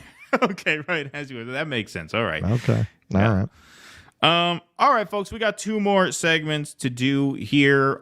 We have focused on this live stream about the anticipation of many people from many different interests around the world to the International Court of Justice trial, which at the time of this stream is at its midpoint. But here is a story from Haaretz. Israeli MK causes uproar in Knesset after signing petition accusing Israel of genocide in Gaza. Ofer Kasif, an Israeli lawmaker from the left-wing Jewish and Arab Hadash-Tal party, caused uproar within the Knesset after he signed a petition filed by South Africa accusing Israel of committing genocide in Gaza. The petition, which will be submitted on Thursday to the International Court of Justice in The Hague, asked that Israel be investigated for war crimes committed in the Gaza Strip. Kasif's actions were swiftly condemned by several MKs, including Yisrael Beitenu chairman Oded Forer, wow, that was a tough one, who called for Kasif's removal from the Knesset. Kasif explained his reasons for supporting the petition on his X account. He tweeted out, "My constitutional duty is to Israeli society and all of its residents, not to a government and its coalition members who call for the ethnic cleansing and even actual genocide. They are the ones that harm the country and its people. They are the ones who led South Africa to approach The Hague, not me and my cabinet members," because he's obviously, as you could anticipate, you could see this coming a mile away, being smeared as disloyal. Israel is saying South Africa is basically a Hamas partner for doing this. So you can imagine the rage that they would direct at a guy like this from within their own government. Kasif joins his signatures to those from over 200 citizens of Israel who have also signed the petition, expected to be presented to the court toward the beginning of the hearings. The petition reads in part, "The information that emerges from the lawsuit is both horrific and credible. Israel is indeed taking systematic and thorough steps to wipe out the population of Gaza, to starve, abuse, and displace it. It has implemented a policy of erasing options for livelihood, which is leading to genocide." On Sunday, Forer began to collect 70 signatures from cabinet members across all factions calling for Kasif's removal from the Knesset. According to to Forer, M.K. Kassif's treasonous words can no longer be heard while the blood of our soldiers and citizens cries out from the ground. Only democracy in the Middle East. Remember that, folks. M.K. Kassif, who was previously disqualified from running for the Knesset following a petition I submitted to the election committee, has chosen during the war to join one of the most destructive initiatives for security of the state of Israel, and in doing so supports Hamas's battle against Israel. He will soon find himself outside the borders of the Knesset, and preferably outside the borders of the state of Israel. Wow. Those George Bush guys didn't even talk about that. Even in the Patriot Act days, they didn't be like, yeah, not only are you going to be out of the government, we're going to kick you out of the country. You're a traitor with no business on this land at all. According to the basic law of the Knesset, Section Only 42A. democracy in the Middle East, don't forget. Exactly. If Forer is able to get the 70 signatures he's looking for, he would be allowed to submit them to the Knesset committee, after which 90 votes would be required to enact official impeachment proceedings. So, I mean, you think it's hard to dissent here about this? Imagine being a dissenter in Israel at this time. Yeah, but that's basically like being a dissenting Nazi. Right. It is. I don't like Hitler's mustache. Right. I think he needs to get a shave. Right. Hang him. We're told this is the only democracy in the Middle East, and I mean, I guess this is some facsimile of a democratic process, but many totalitarian societies have some form of democratic process, a planning committee that votes, some kind of democracy within the totalitarianism. And that's essentially what you have here, clearly, because this guy speaks out and they're trying to impeach him. For what? For what? For what? For speaking out against genocide? Because when your entire society is built on genocide and suppression of a native population, that's treason. Exactly. And all they're punishing him for doing here is using his voice. He's obviously Doing such his an job. extreme minority. He only got 200 signatures. I mean, that's a pathetically low number, right? He is no political threat to Netanyahu. Which, he's not going to be able to achieve any of his stated goals of peace and ceasefire, right? I mean, no, he's just a rhetorical thorn in the side. And look at the reaction. Right. And this, because the further from any grounding in truth your society is, the more of a threat dissenting voices are. That's why censorship has become so fashionable among the liberal class now, because their point of view, they can't afford to have it threatened because the truth is so disconnected from their agenda. But this is why when Ilan Pappé said there's no such thing as a liberal Israeli, that's what this calls to mind. Why does he only get 200 signatures? That's why even we did the story on the refuseniks, and God bless them, but I'm a little skeptical of what their politics really are. Because it sounds to me like, at best, they're for a two-state solution. The right of return, even it sounds like that's not really how they're thinking, because if your state is an apartheid state, the only proper position is you need to make a one-state solution where everyone has equal rights. You have to attack the heart of the very premise of Israel. And it seems like even the most liberal of them will not do that. Right. I mean, if you have an apartheid state, then the status quo is profoundly unjust. Yes. And it does sound like a lot of the refuseniks, who, better they be for peace than for war, seem to have as their end goal a sort of peaceful sort of perpetuation of that status quo, which is really not possible, as we've learned throughout history, right? There has to be true reconciliation, which does not mean the elimination of Israel. It means the elimination of the apartheid conditions under which Israel currently constitutes itself. Why is the idea of one state with equal rights so threatening? Because Israel insists that it not only must exist, but must exist as a Jewish state. And I always have to bring this up because it's a very important point. Everyone should be armed with this point. John Kerry, as Obama's Secretary of State, said Israel can either be a Jewish state or a democratic one. It cannot be both. John Kerry, hardly a radical. So whenever anybody gives you a problem about talking about a one-state solution or equal rights or the fact that Israel should be democratic in nature and not theocratic in nature, cite that. These were John Kerry's words less than 10 years ago. Nothing radical about it. Nothing threatening about it. Nothing violent about it. Just the opposite. That's the obvious peaceful solution. Now, every now and then, these people are caught telling the truth. Right. Yeah, exactly. Exactly. Well, that's part of why Netanyahu hated Obama so much, and it's part of why Israel colluded with Trump in 2016. We did that big story where the collusion was real. It just wasn't with Russia. It was between Trump and Israel. And that's part of why. Because Netanyahu couldn't have that. That's why he and Obama hated each other so much. You can't have your secretary. Could you imagine Anthony Blinken saying a thing like that right now? Israel can either be Jewish or democratic. It can't be both. He'd never say that. Not in a million years. I wouldn't even know how to process that. Blinken said that. Exactly. And that was like 10 years ago. Only 10 years ago. All right, folks, we got one more segment to do before we get out of here. We'll take a couple super chats first.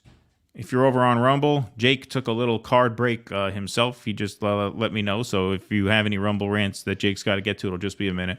Sam, RFK addiction and now flight log super pro Israel. Yeah, we did didn't we? What did we do? We did something over on the Rumble side about the blackmail elements and things like that. We did talk about that, just not here. Nicole Vance, thanks for the $5. That's another reason, folks, subscribe to our Rumble channel, because there's stuff that we're doing over there, where sometimes we're splitting these streams up at work, but listening in the background. Love you both. Thank you, Nicole. Appreciate that. Thank you, Nicole. Very much. Yeah. So the matinee show, a lot of you guys are working now, but thanks for listening. How's that? Getting paid to listen to us. Does it get any better? Does life get any better than listening to the Do Dissident show while getting paid for your time? Talk about winning. Nicole's winning. Tumble out of bed and I stumble to the kitchen. All right, Jake is back. Beautiful. All right, folks, we have one more segment on the day before our channel goes dark for a couple days, but I will be on RBN tonight with our friend Nick Cruz, doing a little Nick at Night guest work there. That'll be a lot of fun. Always great to talk to Nick, so I'm looking forward to that. You can catch me there, and then you can catch Russell in the host chair of the Jimmy Dore Show tomorrow, and I'll be sitting in remotely as well. So we will be in touch with you guys in the next couple days for sure. But we got one more segment to do before we turn out the lights for the Do Dissidents channel. We've been wanting to do this segment for a while. We've been wanting a third bite at the Dink apple. Everybody remember this? We're Dinks. We're Dinks. Of course we're going to go out to eat every night after work. We're Dinks. It's very funny, like a video like that. Those are not the best performing videos, but they probably get the most engagement because people have such strong opinions about it. Well, like the comment sections are on fire when we do a segment like that. That's why culture war channels do well, because even if they don't get a lot of organic views right away, they generate such action in the algorithm because of all the engagement, right? So that's the style of the video. Most of you guys who have been watching us for a reasonable period of time have seen this. Now, I just want to call some attention to the style of this. This is a walk and talk, cut back and forth. We're Dinks. Here's something about us that you might not know. We're Dinks. Here's something about me that you might not know. Well, some college Zionists took a shot at this. They did what was obviously a video in the style of this. Starting out every clip, not with "We're Dinks," but "We're Zionists." This is not intended as satire, folks. This is actually real. Here we go. I'm a Zionist. Of course I've lost over 300 followers since October 7th. I'm a Zionist. Of course I'm always wearing my Magen David. I'm a Zionist. Of course the student body's trying to impeach me. I'm a Zionist. Of course I'm going to spam your feed with Israel content. Zionists. Of course they think we're all Jews. But we're not. We're Zionists. Of course we're shadow banned on Instagram. We're Zionists. Of course we have to prove our right to exist on campus to be a club. We're Zionists. Of course they're going to call us all white privileged Jews, even though in reality, we're the children of refugees who had to flee the Middle East due to anti-Semitism. I'm a Zionist. Of course we've been fighting people on social media. By the way, follow us at Israel CC. Follow us at Israel See, That was painful, man. yeah, I should have really given a little bit of this. Yeah. I'm a Zionist. Of course, I'm always wearing my magenta. I'm a Zionist. Of course, That the does student body is greatly trying to improve impeach it. me. You're right. It does. I'm a Zionist. Of course I'm going to spam your feed with Israel content. Okay, I gotta know what the deal is with those guys, man. Where did they find two black men to be party to this?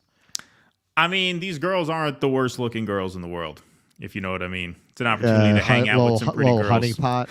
Yeah, little honeypot right there, I suspect. Giving them a little hummus behind Yeah. the student union. Yeah, right, exactly. Exactly. I mean, we can't say that for sure, but yeah, it did occur to me, where'd they find a couple guys like that to be in their stupid little video? All right, now this is where two men of the theater and myself as a sort of entry level filmmaker can really attack this from a unique angle. So what have we said in the past, folks? We've said Israelis are not particularly creative or funny because they are not humble. They are extremely hostile. They are not self-deprecating. They are not introspective.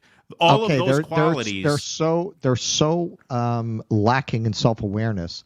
They got the fucking blondest, whitest girl they had in the roster to talk about how they're not really white. But they're not white, right? Exactly. Yeah. Exactly. They got this Barbie doll Zionist to make that point. Yeah, just bizarre. Just bizarre. And we are going to play a little bit more of this because I want to do a side-by-side comparison because creativity is all about introspection, self-awareness, humility, even insecurity to a large extent. These are the things that breed humor. These are the things that breed creativity. And even the Dinks did it better than them. So we're going to do a little tutorial here. If you're going to film a walk and talk, you have to be walking before the camera cuts to you. See how the Dinks are in motion? So when the camera cuts between Dinks, watch, when we cut back to this guy, he's already walking. See how natural that looks? That's called a walk and talk. That's how you film a walk and talk. You know how you don't film a walk and talk? This. See how they're standing still when the camera cuts to them? And then they awkwardly start walking? Look at this. See? She's standing still. And then you can say, okay, the camera's on. Now walk. Him too. I'm still, now I'm walking. Over and over again, same mistake. These guys actually did it right. See, that's how I know they're not Zionists because they actually had the instinct. Look, I'm standing still. Oh, camera's rolling. Now I walk. That's not how it's done. You see how the Dinks do it? That's called video. That's called filmmaking. That's how it's done. That's how it's done. So not only is that unbelievably cringe. Are we really going to do this ad? Yo, that girl could suck the tahini out of a pita. Yeah, right, exactly. Yeah, exactly. Exactly. So, I mean, not only substantively is that, just the cringiest thing you've ever seen, but also just like stylistically, what terrible work. What unbelievably terrible work. Well, because what kind of person would think this is a good idea? It all goes together. The kind of person that would think this would be a good idea would never be able to execute it well. Of course. Right. Exactly. Right. Because if you're that shallow a person as to have those politics to begin with, then there's no way you can actually create a compelling piece of satire. I mean, this is not satire. Like, you would think watching that it was satire of satire, that they were poking fun at bad satire. No, that was just an attempt at a satire on the Dinks. And wow, just incredible stuff. Just incredible stuff. Well, and a lot of what they're claiming is ridiculous, too. The problem the Zionists have is they're not getting enough support from campus administrations. They're shadow banned on Instagram. So do you have anything to say about Palestinian clubs that have been shut down? Palestinian, I mean, you said it yourself. When we would put up videos for East Palestine, we'd have problems. Right.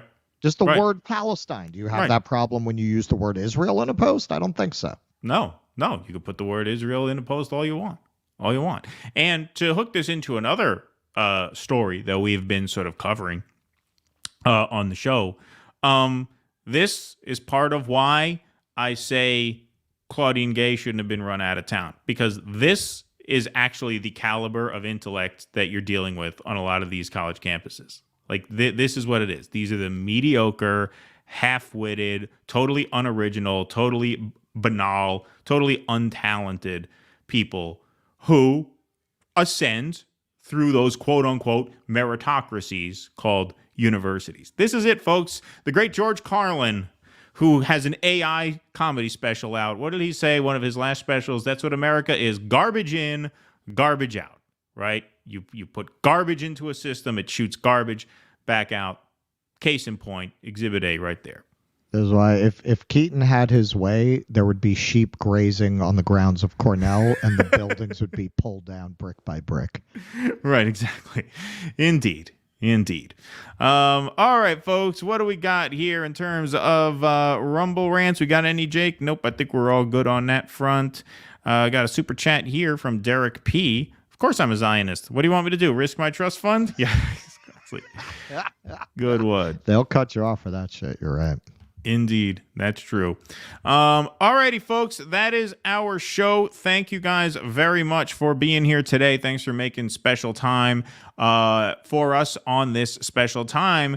We will see you at 4 p.m. Eastern, 1 p.m. Pacific on the Jimmy Dore Show tomorrow. I'll be on Nick at Night tonight at 9 p.m.